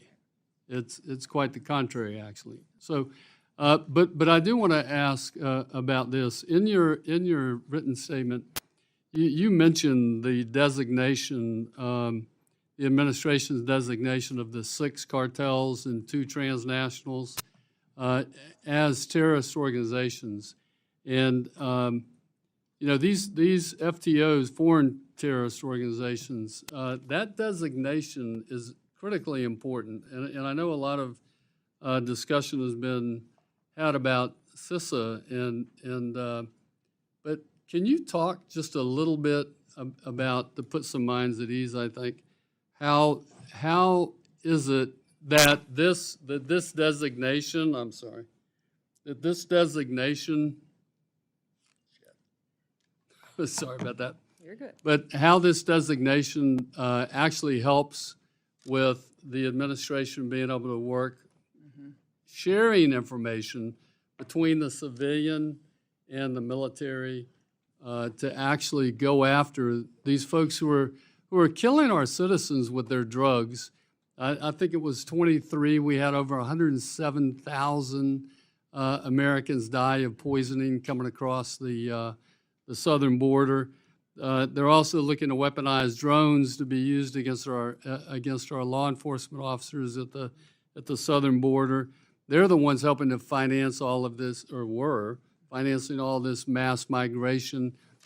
That designation, I think, is critically important, and I don't think people appreciate it enough. Can you talk about that? Yeah, certainly, Congressman, and thank you for the question, because it is critically important what President Trump has done by defining exactly who these people are and what these organizations do and what they're trying to do to the United States of America. By designating these gangs and cartel members as foreign terrorist organizations, it allows us in a new way to partner law enforcement activities and consequences in partnership with other cabinet areas within the federal government, including the Department of Defense, all military branches underneath that, as well coordination, sharing of information, and how a whole of government approach to how we conduct enforcement operations. It also gives us an opportunity to access background information, criminal records that we need and that we can share internationally as well.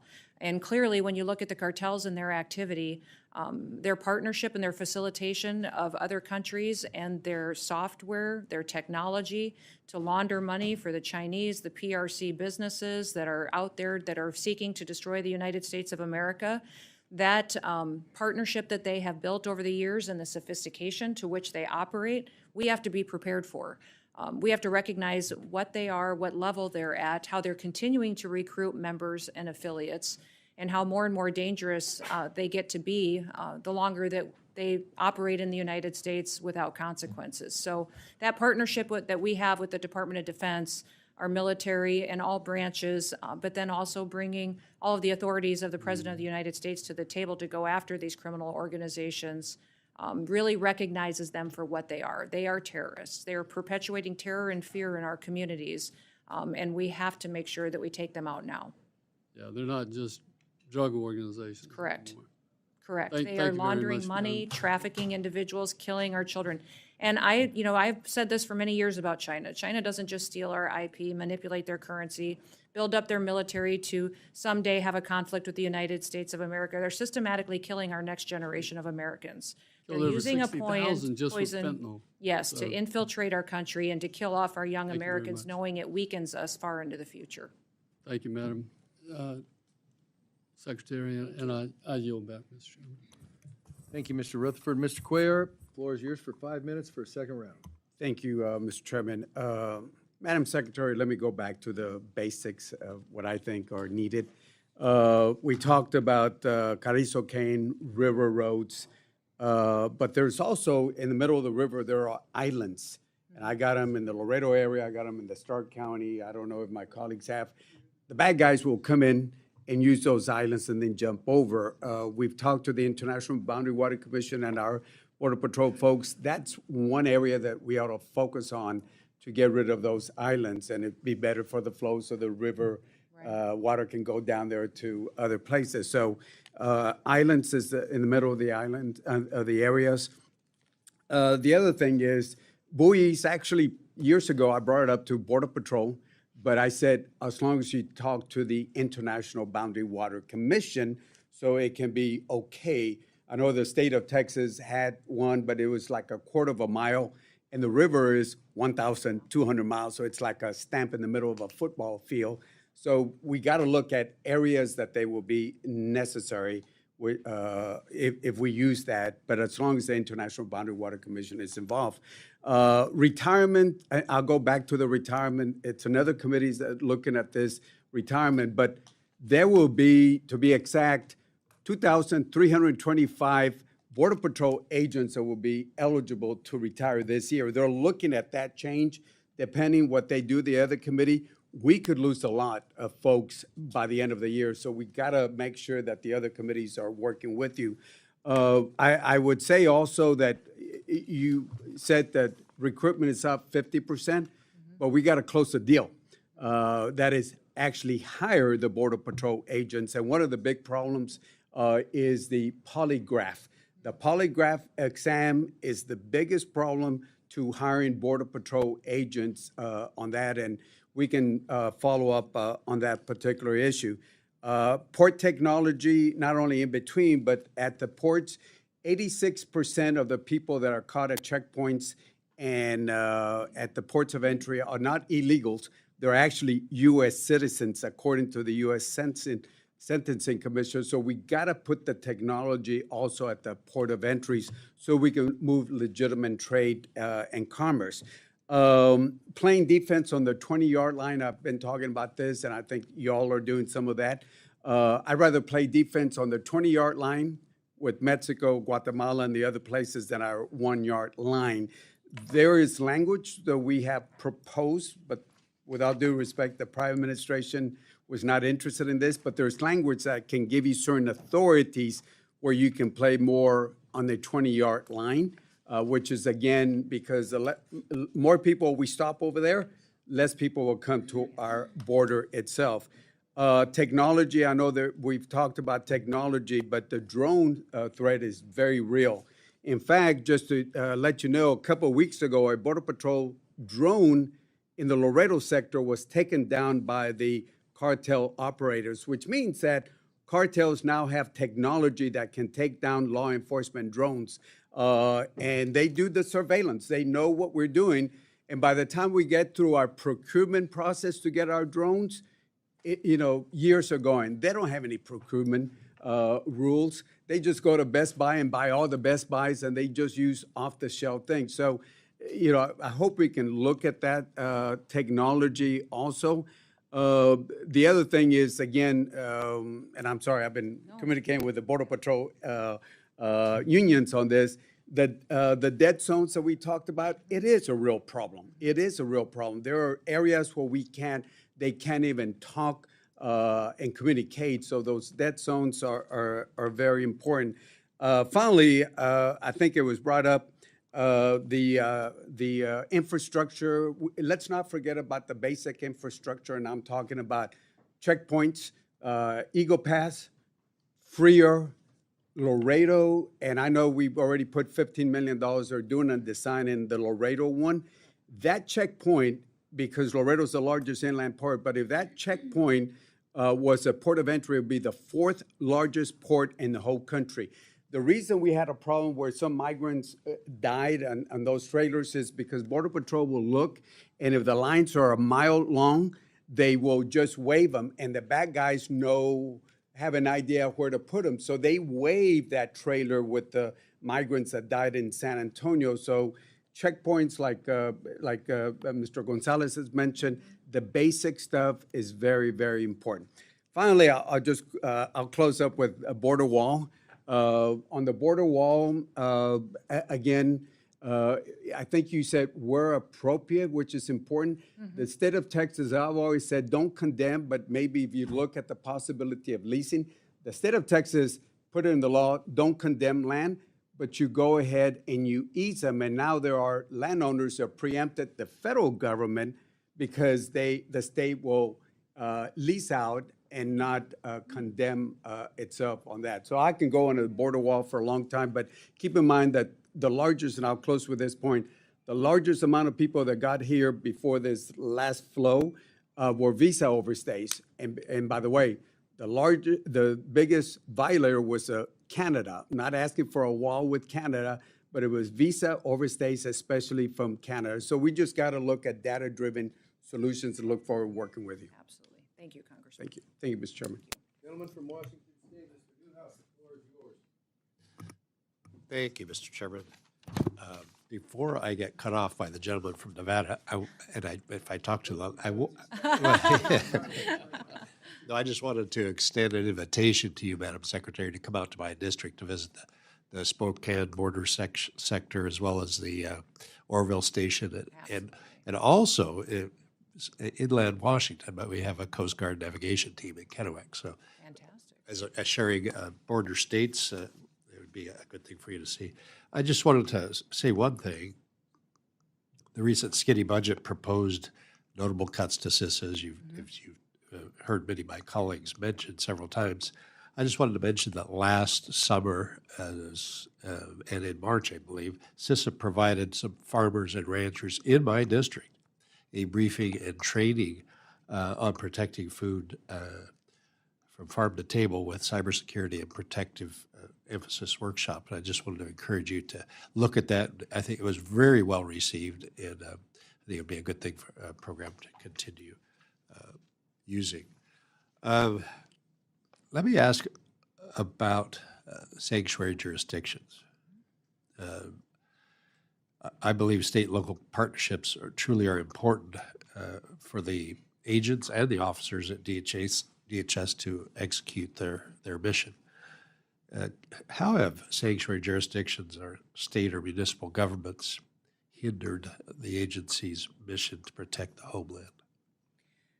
Well, I would say every day it is thwarting our efforts to be able to go out and help make our communities safe and secure. There have been times where we've gone out and targeted bad actors and criminals in communities that are guilty of rape, murder, violence, domestic abuse, drug trafficking, human trafficking. And when we've gone in to do those operations, we have not had the backup of local law enforcement. We've not able to have leaders that have walked alongside of us in support of securing their communities and been there for ICE agents that are out there putting their lives on the line to help secure and get these bad criminals off their streets. And those individuals are protecting them with their decisions, their political rhetoric. They're also filing lawsuits against us and the authorities that we're exercising to try to jam us up in court rather than giving us the opportunity to go out there and really follow through on what our commitment has been to this country. So the sanctuary jurisdictions have been fighting this administration in trying to do what the American people asked President Trump to do in November, and that was to make their communities safe again. I will tell you that when I've been out on the front lines with many of these agents, when they've been doing operations in the early morning sweeping up criminals, they are doing the hard work and many times in partnership with local law enforcement in cities. So we appreciate that partnership and where we can get it. In sanctuary cities, it becomes much more of an operation that has to have more people. We have to commit more ICE agents, more federal officers there because the local community has not, and the leadership there has not been supportive. And then also, I would say it makes it more dangerous. We have seen violence against our ICE officers go up over 300%. And I think that's because of the rhetoric out there by local mayors and governors who have, put out misinformation and perpetuated lies about law enforcement and went to school. And when they would walk by, they would say, "Thank you. Thank you for being here." Yet their leadership was not there to support and back up our operations. So I would ask people in these communities to challenge their mayors, challenge their governors to come to the table and to help us, because I don't know of anybody who wanted to raise their kids in a community that was filled with criminals, where it wasn't safe to go out at night, and where they couldn't walk their kids to school and not have to worry about if they were going to get there safely. Thank you. I'm going to switch topics really quick in the short amount of time we have left. Tariffs. Yes. We both come from agricultural states. I fully recognize the importance of tariffs to help level the playing field and provide a fair opportunity for our producers to compete on world market. But I also remember in 2018, retaliatory tariffs on agricultural products, which felt the brunt of those efforts. Could you talk just a little bit, if I could, without putting you, it's not a gotcha question, but I just wanted to express the concern that agriculture doesn't need any more challenges right now. Could you talk a little bit about some of the conversations maybe that you're having at the executive level about retaliation? Yeah, thank you for that. I've worked on food policy for 30 years. So I not only am a farmer and a rancher, but I immediately started working on state and federal programs, and I recognized that our food policy in this country is a national security issue. And keeping farmers out on the land, producing our food, is imperative to making sure that we can feed ourselves, and another country doesn't control us by controlling our food supply. So President Trump recognizes this, and we've spoken for hours about the importance of having farmers here in this country growing our food, and having many farmers, not allowing just one or two big companies or conglomerates control that supply, because it makes food affordable and available to every single American. The President Trump, if you remember back during that period of time, was there for farmers. He helped them with assistance when those retaliatory tariffs came into place. And he recognizes that this negotiation that we're having now with these countries has to happen to level the playing field. We've been treated unfairly in trade agreements for many, many years. When I was in Congress, I served on the Ways and Means Committee, which many people refer to as the committee that has the most ways it can be mean, because it has taxes and trade and tariffs and all the different jurisdictions as far as what can happen. But I would say specifically, working on trade agreements while I was there, I recognized how we could come to a trade agreement and facilitate that. But then we also would, as soon as our shipments of soybeans hit the shores of China, they would reject it for different sanctions or regulations such as sanitary or phytosanitary reasons, and would manipulate how they interpreted those agreements and didn't adhere to them anyways. So President Trump is all in to make sure that we rectify the wrongs of the past and make sure that we're treated fairly and get our jobs back home here in America. So far, CBP has collected over $32 billion worth of tariffs since April 2nd has gone into place. And they've adjusted and done that, and these countries are feeling the pain enough that they're coming to the table and having negotiations with this administration to make sure that we're treated fairly and our farmers and ranchers are treated fairly in the future. Appreciate that. Mr. Chairman, I will yield back. You don't have any time to yield back. I know, Thank you. sorry. The gentlelady from Hawaii, the floor is yours for 5 minutes. Texas. Texas. Well, you know, it went so long. Not you even might wanna double close, check that. Chairman. There might be an ocean coming there from a different direction. The floor might is yours for 5 minutes for follow-up questions, as long as they're not like Mr. Newhouse's. Thank you very much. Thank you so much, Mr. Chairman. Madam Secretary, I have a question related to something more close to home for me in the community in El Paso with DHS employees. For decades, CBP employees who work at our land ports of entry have been contractually allowed by CBP to have an off-site location for their union. And this off-site location is completely funded by union dues, not by taxpayer money. And again, this was something agreed to in their contract. I was shocked and alarmed to learn that they were told by DHS they could no longer be off-site, and they were forced to come into a DHS facility in El Paso. It's a conference room, media training room. So that part of their contract, that longstanding agreement, was violated in my eyes. Are you aware of this at all? I have heard about it, but I don't know the details of that agreement, so I can follow up with you and get that back to you. And if you would lay out the concerns for being co-located, I think that would be fantastic for me to know. We will. We'll make sure to communicate with your team. Would love to work with you on this. The same has not been true for the Border Patrol Union. So there's disparate treatment, and additionally, just to very quickly lay out why, it's important for union members to be able to speak to their union leaders in private, and being located in a small conference room, media training room, offers no privacy. There are other issues, but I look forward to working with you on that. I do know that, the difference in the two unions is important, and I'll look into how those were interpreted. And I also know that the one union is located under the Treasury Union as well, and that defines some requirements and for how it's regulated and set out going forward. So I'll see if that is the determining factor on why there was a difference in how the locations were determined. And I would ask, Madam Secretary, that you please allow the El Paso Union to continue to be housed off-site. It is their preference, doesn't impact the budget or appropriations. They pay for it. So I don't see a reason why this long-standing, decades-long situation should be changed. So would ask for your support for that, please. I'll look into it. Okay, perfect. I also wanted to ask you about this NBC News story, and I'll enter into the record this article as well. U.S. citizen family traumatized after ICE raided their Oklahoma home in search of someone else. And according to the local affiliate, KFOR, which was reporting on this story, immigration agents raided the home last week. They had a search warrant for the home, but the suspects listed on the warrant were no longer living in the home. The family was forced to wait outside in the rain during the search. A mother and her girls, all U.S. citizens. Their money was taken, their laptop, their cell phone. I asked you at the top of our first round if you believed it was important for DHS, and if you would attest to the fact that DHS needs to rectify any mistakes.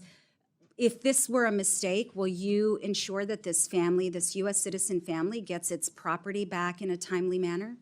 Well, in that particular situation, the warrant for that situation was on the house and the facility, not on the individuals that were there. And so that house was being used for human smuggling. And so those operations were conducted against the facility. And even in that situation, there was some individuals there with the same last names and some of the similarities. But And if so it we were a are- mistake, we are Madam continuing- Secretary, We if it believe were a everything was mistake. done appropriately, and we'll continue to make sure that it is done and handled appropriately. All right. Well, appreciate you looking into it. That not my constituents, but you had mentioned in your testimony, and you've said previously, that the focus of your agency is to go after the worst of the worst, people who are here illegally. But we have seen reporting and spoken to individuals, we meaning Congress, that in fact, there have been abuses on that front. People with legal protections have been deported. I laid out in the first round, U.S. citizen children. I don't know, and I asked, and you said you'd get back to me about whether parents actually filled out the ICE forms that are normally used for those processes. U.S. citizen families with nothing to do with human trafficking, and now DHS employees as well, in my view, have been subjected to an abuse of power. And we all swore an oath to the Constitution. This is a democratic republic. Rule of law is important, due process is important, and ultimately that will be my North Star, not just in this hearing, but throughout everything that I work on as a member of Congress. I thank you, Madam Secretary, and Mr. Chairman, I yield back. I want to thank the member, and I want you to know that during the course of your questioning, we have moved your district back into Texas. Everything is good. My flight is shorter now as a result. Thank you. I was just hoping you weren't paying attention. I thought the folks out on the islands could use some help, but we'll go on from there. Mr. Siscomani, the floor is yours for your second round of questioning. Thank you, Mr. Chairman. Secretary, so the first set of questions that I had were more on the security side. I want to shift gears a little bit. Matter of fact, I just guided a group of freshman members on the Republican side to the border in Arizona with the intention that they see the full picture of the border. We have obviously the security aspect that has been key as central to the conversation, that we have trade and commerce at the border, and we've got immigration as well going on. So it's important that I think my colleagues and everyone that is maybe not from a border district can understand that there's a lot more that happens at the border than just one aspect of it. I call it the three buckets of the conversation around the border. So with that in mind, that as an immigrant myself, I know how complex the immigration system is. I became a citizen in 2006, and then 16 years later, I became a member of Congress. No other country in the world will give you that opportunity. I believe in the American dream and fighting for that American dream that so many people still seek. There's been much media attention again on the increase in deportations and removal of aliens, which I remain fully supportive of.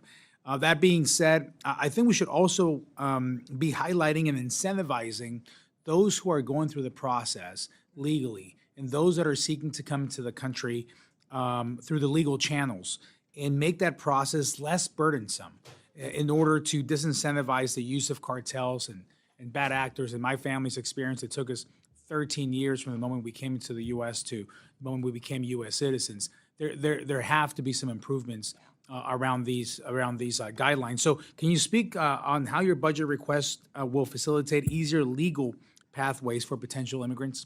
Yeah, absolutely. And you've correctly identified part of the problem that we've had in this country for many, many years, is that it takes far too long for a person to legally come through our immigration process and to become a U.S. citizen. And that needs to be fixed, and that was broken when I was here on the Hill, and it was broken when I was governor, and I still see as the Department of Homeland Security Secretary that needs an issue that needs to be solved. We need to make sure that we're getting more immigration judges.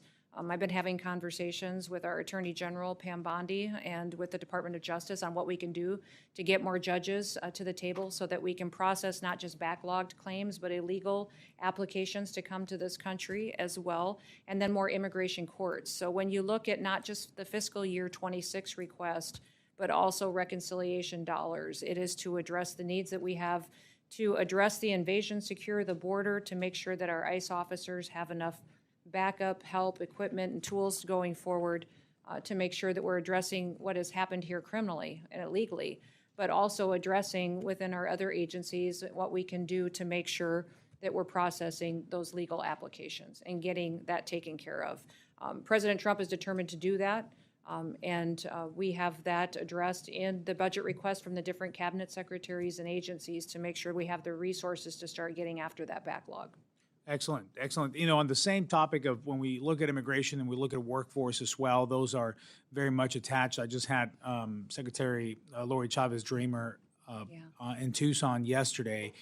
We visited different sites that work on this. We spoke at length about the need for more robust workforce programs and ways to ensure that workforce needs meet our communities' needs. Still, the utmost constant thing I hear from industry of what they need is workforce. Can you speak to any plans the administration has to create additional avenues to meet these through immigration, potentially? So you're talking about meeting workforce needs? Yeah, as far workforce as through needs, visas and green yeah. cards?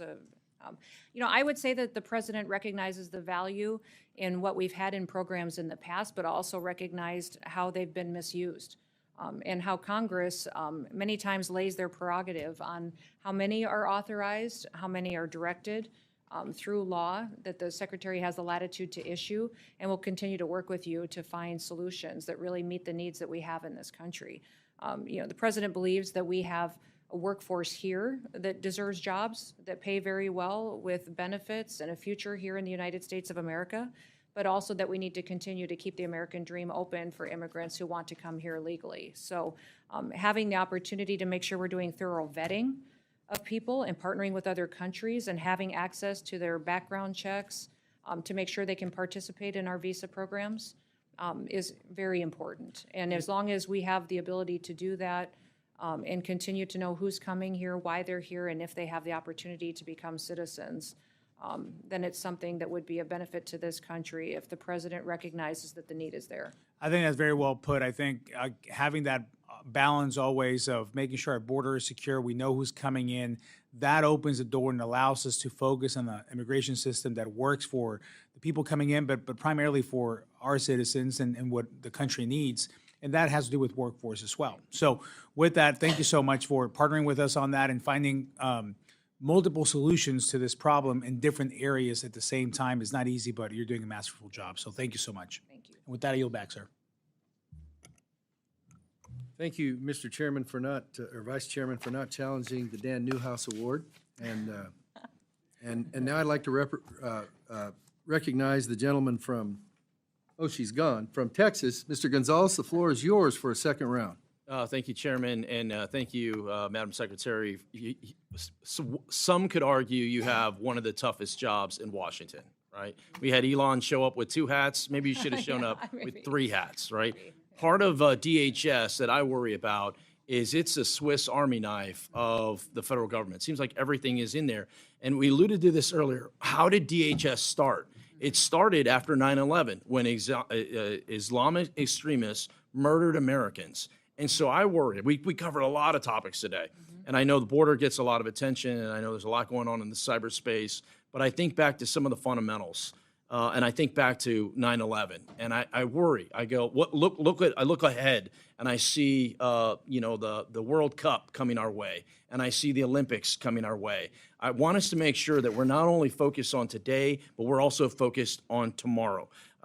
Please keep that at the forefront of it. At the end of the day, right now we're feeding tomahawks to Houthis every day in Yemen, and it reminds me a whole lot of pre-9/11, right? I spent 5 years in Iraq and Afghanistan. No one knew about al-Qaeda. No one knew where Afghanistan was on a map. It's very eerily similar, and the American people are really counting on you to make sure we're safe.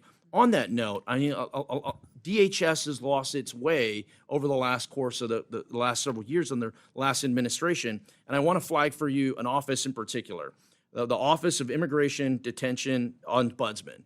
I mean, this was literally an office funded by taxpayer dollars that had billboards up that, and I quote, said throughout Texas, said, "Your brother in immigration custody has rights.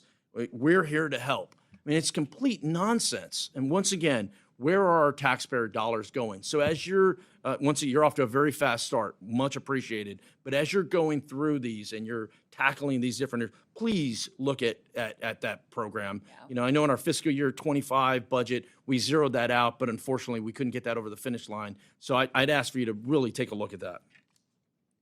Congressman, we have looked at that already. We have recognized the abuses that happened. And many times that office was perpetuated on suing themselves and coming up with ways to cost the taxpayer more and more money. So we've put them back to what the size that they should be and addressed how it was misused and abused, and will continue to do so into the future to make sure that that isn't weaponized against the American people in the future. Thank you for that. And I also want to thank you for something that is working. These HSI-led task forces work. You've seen it all throughout the country. It's how do we pool our resources? This isn't a federal issue. It isn't a state issue. It isn't a local issue. It's all of us. We're all in on this together. And in my experience, those task forces really work. So when it comes to funding, when it comes to legislation, once again, please, if you would, they're working. I'm hearing it from constituents all over the country. My good friend Juan Ciscomani, I know it's working in Arizona. It's certainly working in Texas. And then the other thing I want to mention is Stone Garden funding. Once again, this is something, it's an area that I believe is a force multiplier. It gives funding to our local law enforcement that are acting in the immigration space. This works. One of the issues that I see is sometimes it's a little too stringent. It's a little too, it almost like the federal government is discouraging local law enforcement from being involved. Maybe that's something we can tackle together. I'd love to hear your ideas, not now, but as you work through things on how we can, once again, make sure that our programs are working for the American people, not against us. I agree. Yeah, I think that'd be fantastic. I've heard it's a highly effective program, and if there's ways to get more participants and streamline. Chairman, I yield back my minute of time. Thank you. Thank you for being a leader. The chair now recognizes the ranking member of the entire committee with an excellent sense of patience. The gentlelady from Connecticut, the floor is yours. Thank you so much, Mr. Chairman, and Ranking Member unveiled a thinly veiled propaganda ad about border security. This is about $200 million paid for by American taxpayers I might add. And the ads are supposedly about border security, but honestly, if you see the ad, it's like a political ad, and all of us know what political ads look like. Even the conservative Cato Institute says the ads are a perfect example of wasteful government spending that DOJ should cut. I also might add that, and this is a direct quote, and Madam Secretary, it says that earlier this year that President Trump had instructed you on how to fashion the campaign. He said, and again I quote, "I want you in the ads. I want your face in the ads," Noem recalled at the Conservative Political Action Conference, adding that Trump told her for the first ad, quote, "I want you to thank me for closing the border." Now, that's politics, quite frankly, at its worst. I understand that on April 30th, your department awarded an additional $6.7 million to a political consulting company called People Who Think, bringing their total award for this ad to $11.6 million. Your department has also awarded $35.5 million for this ad to a company called Safe American Media. And my understanding is that you used funding originally appropriated for CBP and USCIS for these awards. This sounds like a payout to Republican political consultants to fund ads that do more to tout the president than to secure the border. How were the contracts awarded? Competitive process? If so, why is USA Spending say that the contracts were given an exclusion from the DOJ group's limitation on spending awards? This is $200 million. Somebody just talked about billboards. This is a $200 million ad campaign, taking the money from CBP and USCIS to promote a political advantage. It's really kind of the height of arrogance. You're looking for more money from us to do that, but you're going to take a portion of the money that we have given you and you're going to spend it on political advertising. I mean, that really is, in Yiddish, the word is chutzpah. It really is that you engaged in here. So I know you're going to tell me. Would you like me to answer? Yeah, I would. And I foresee that you're going to tell me that these were all competitively bid. They were. Et cetera. And through the exact same process as any other ad campaign would be done, absolutely. And I would tell you that it's not $200 million and that President Trump was very clear from the very beginning that he recognized that the fake news in this country was not going to tell the truth of what the work had been done at the border to secure this country. And these ads aren't only playing in the United States, they're playing in other countries Sure. No, where we I had the largest understand. It's not the invasion point. coming You can into agree this or country disagree from. on the policy, And but it's- overwhelmingly, if you look at the data on the ground in these countries where these ads have been with all playing, due the respect, flow has stopped. with all due respect. Even when I was in Mexico and having Excuse me, Madam conversations. Secretary, the Yes. time is mine. With all due respect, this is a political ad campaign, and let's just not try to sugarcoat it. I had just somebody talk about billboards, and you talking about how use of taxpayers' dollars. These are taxpayers' dollars as well. Let me move to the program I mentioned earlier. This is the BRIC program. In early April, FEMA cut the Building Resilient Infrastructure and Communities program, claiming, and I quote, "Under Secretary Noem, DHS is eliminating waste, fraud, and abuse," end quote. When the committee staff asked for evidence of waste, fraud, or abuse in this program, or the authority used to end the program, FEMA said that the due diligence for these projects can take a long time and failed to give examples that met GAO's definition of waste, fraud, or abuse. The legal authority you used to cancel most of these projects was also not provided. And I'm just going to make this flat-out statement. You do not have, nor does the president have, the legal authority to abrogate what the Appropriations Committee appropriates. It's the power of the purse. It's in the Constitution. And I think if I heard right in the last couple of days, the president wasn't sure that we should abide by the Constitution. But we tried to abide by the Constitution, those of us who raised our right hand and said we will abide by the Constitution. There is no legal authority. There is no inherent authority to claim the appropriations funds can be used for other than what they were appropriated for. I don't know that you can. Basic questions from your agency on essential programs that the communities represent or rely on. You all can't. You should just say waste, fraud, abuse, and you think that that covers it. Well, Madam Secretary, I will tell you it doesn't. We're going to challenge Congresswoman, I'll that, get you all and the you have datas no and statute authority. references that we are operating under the authority that the Department of Homeland Security You has. have no and that authority these to BRIC abrogate grants- these funds. It's These the BRIC grants are prerogative being of the reevaluated Appropriations to make Committee. sure that they are The being power spent of the purse appropriately to which resides you all here directed they be and not there. Keep it in mind because it is the Constitution of the United States. I'm Thank you. very familiar with it. Happy to have this conversation take place off the clock, but now we're going to move to the gentleman from the Magnolia State for your second round of questioning. Thank you, Mr. Chairman. Ms. Noem, I want to let you know what a refreshing hearing this has been.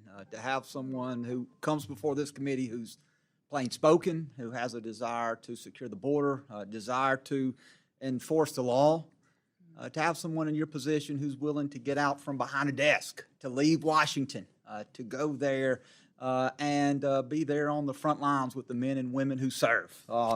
I would just want to thank you for not being the typical bureaucrat who routinely would come before this committee time and time again under the Biden-Harris administration, who really had no idea because they had not been down there serving and alongside the men and women who were serving. So thank you for your leadership, and thank you for being plain spoken, and thank you for what you stand for.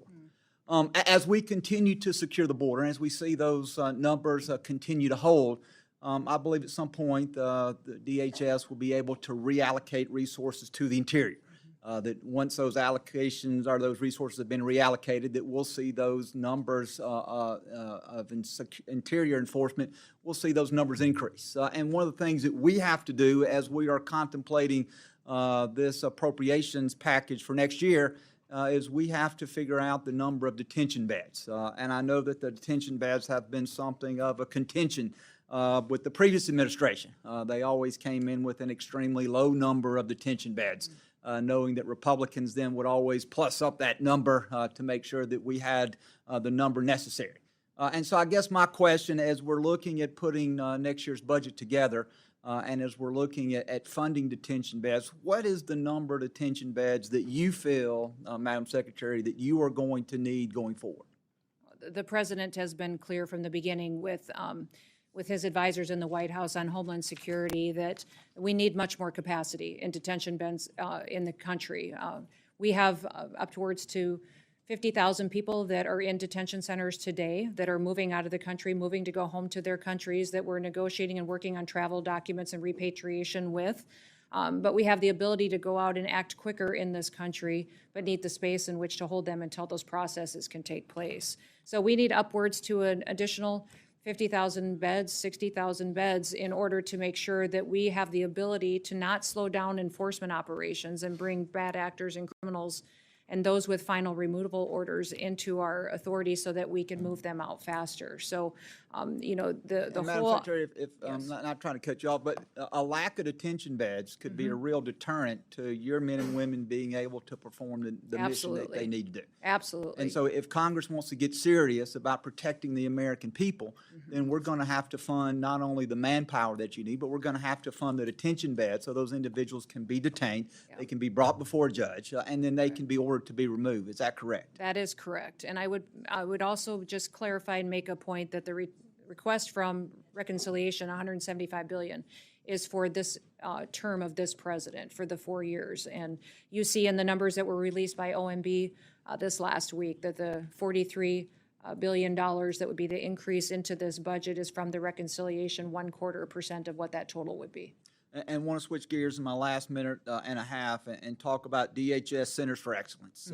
I know that those are where DHS partners with academic institutions really across the nation.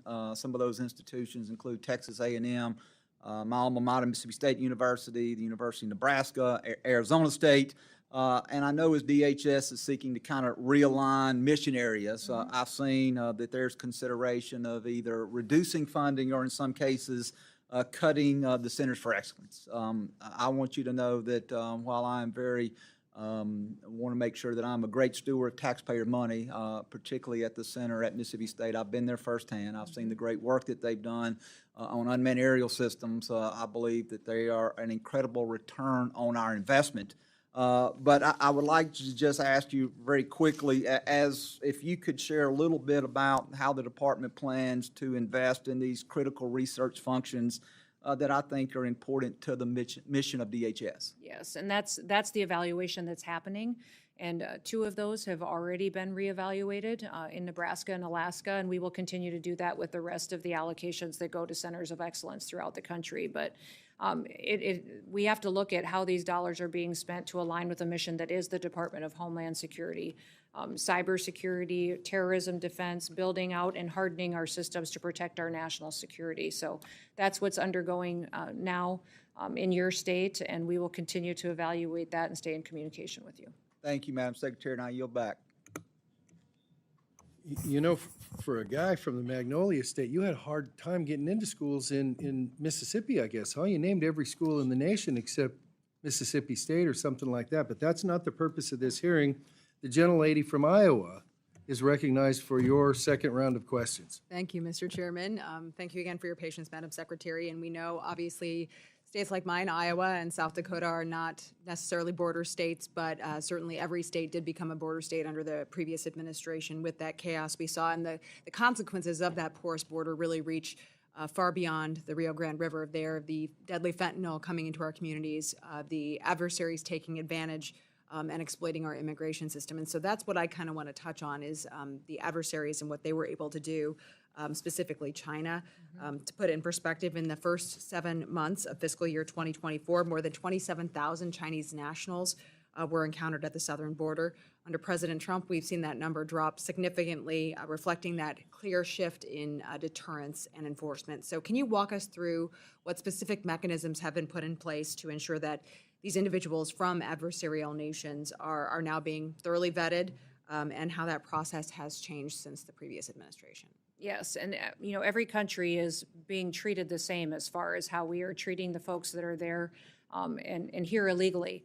People that came into this country from China and from other countries are all being vetted and their background checks being gone through. And I would say some of the reasons that we've had to reevaluate some of the programs that were abused under the Biden administration is because countries weren't participating with us. They weren't sharing their information. One of the things I've challenged Canada with in a lot of the discussions that we've had over recent months was they weren't taking their own citizens back home that were here in this country illegally, and they weren't sharing all of the criminal background checks of individuals who were in our country illegally. They weren't telling us who they were or what they had done, if they had human smuggling in their background or crimes. And so that was some of the access that we were asking them for. We were grateful that they addressed, for instance, designating a fentanyl czar and doing, but that information sharing is critically important. And we do not have that kind of partnership with China.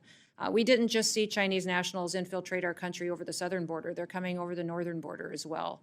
And we see needs on the Great Lakes region and people coming in. It's easy to access Canada, and once they do, then they drop down into our vulnerable areas. So we have continued to maintain resources and strengthen them at the northern border as well. But we work closely with Interpol that has an agreement with many different countries to do vetting and background checks and criminal background information sharing on folks across the world.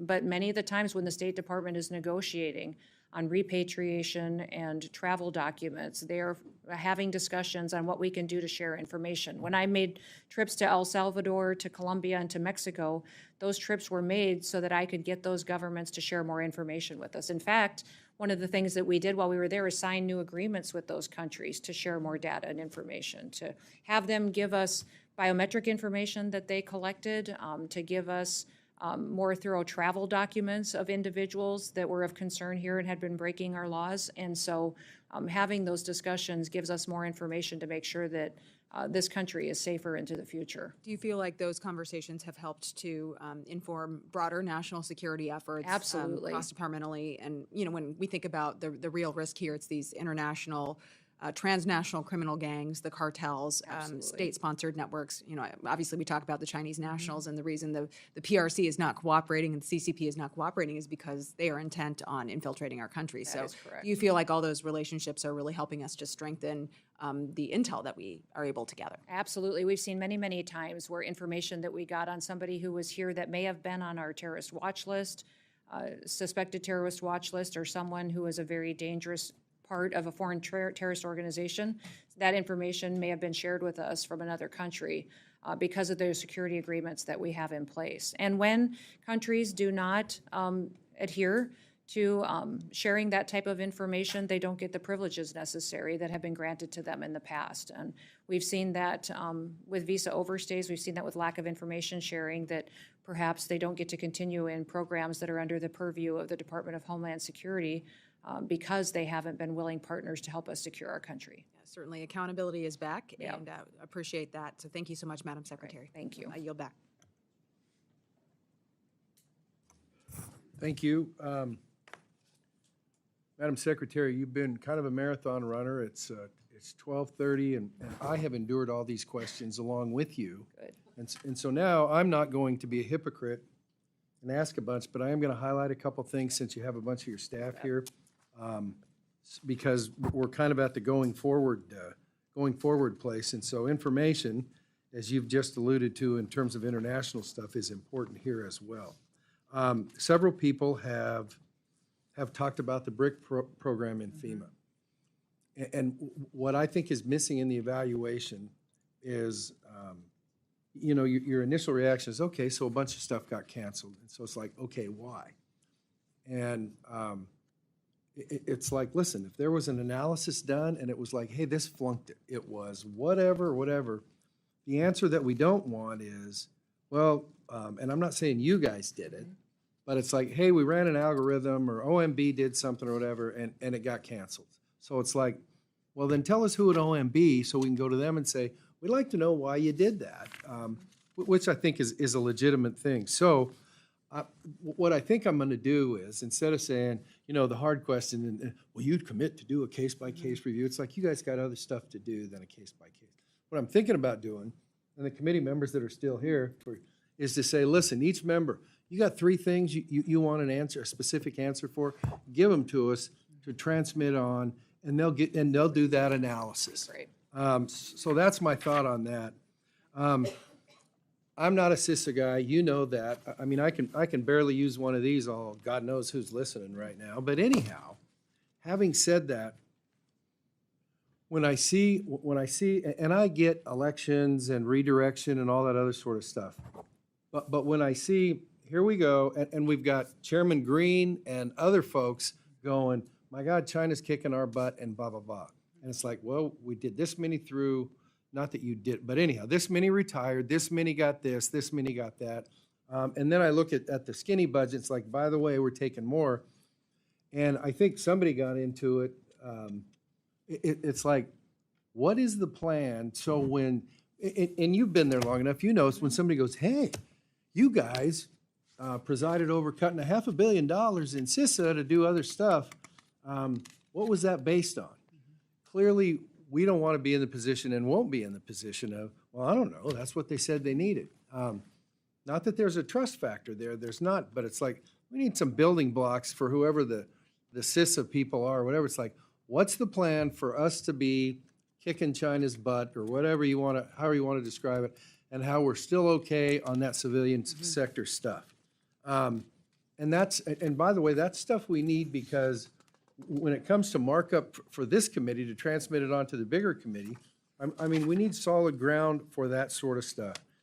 TSA, same thing. I'll tell you what I've heard so far. is that the state of the equipment that they're using, whether they're screening your purse or your checked baggage or whatever.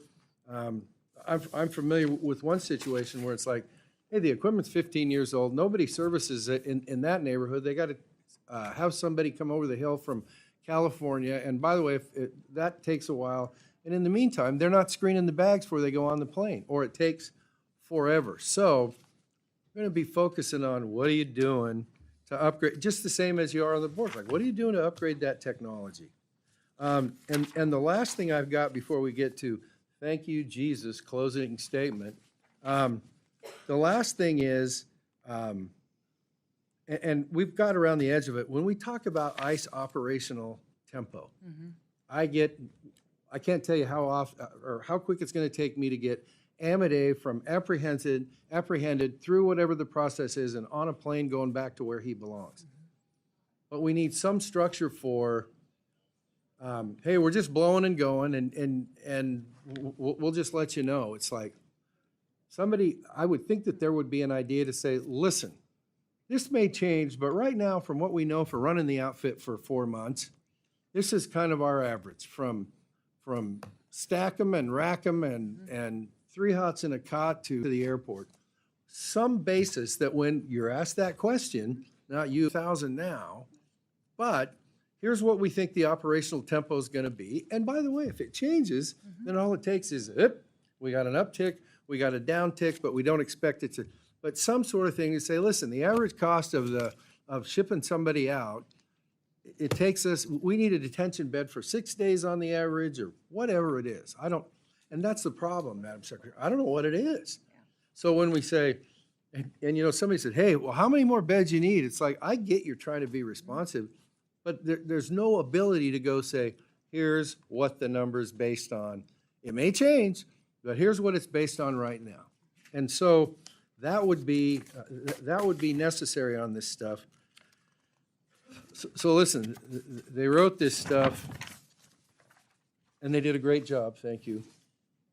Before we wrap up, reconciliation, significant investments, yeah, okay, that's all good. Somebody said that. I know the department hopes to be made whole with reconciliation, but in the meantime, you need to live within your means. It's our job as members to make sure the department is appropriately spending the money Congress provides, as well as to ensure the department has the resources that it needs to execute its mission on an annual basis. That work begins in earnest today as we begin the 26 process. We will move quickly but not hastily, working with every member to produce a bill that will pass the House and floor as we have done in the last few years. I expect the department to be a good partner in the process, and I ask you for your commitment that communication between this committee and your department will be significantly better moving forward. That's not what's he mean by that? It's like, we need better communication. I'm interested in going forward. We expect to receive routine briefings and reports from DHS on time and any changes and programs and policy. It is your absolute prerogative to make changes. Please tell us. To be proactively communicated so that we can work collaboratively and to secure the homeland. Here's my promise to you. We won't surprise you. Please don't surprise us. While everybody else is good with that, sometimes, you know, I'm a lot older than you are, so sometimes I react poorly. For the get back questions that members of the subcommittee had today, we ask that you respond in 15 business days. There will be some additional questions members provide in writing. We ask you to respond to those in 30 days, and here's the part you've been waiting for. I'd like to thank you, Madam Secretary, for being here today. The subcommittee stands adjourned. Thank you, Mr. Chairman.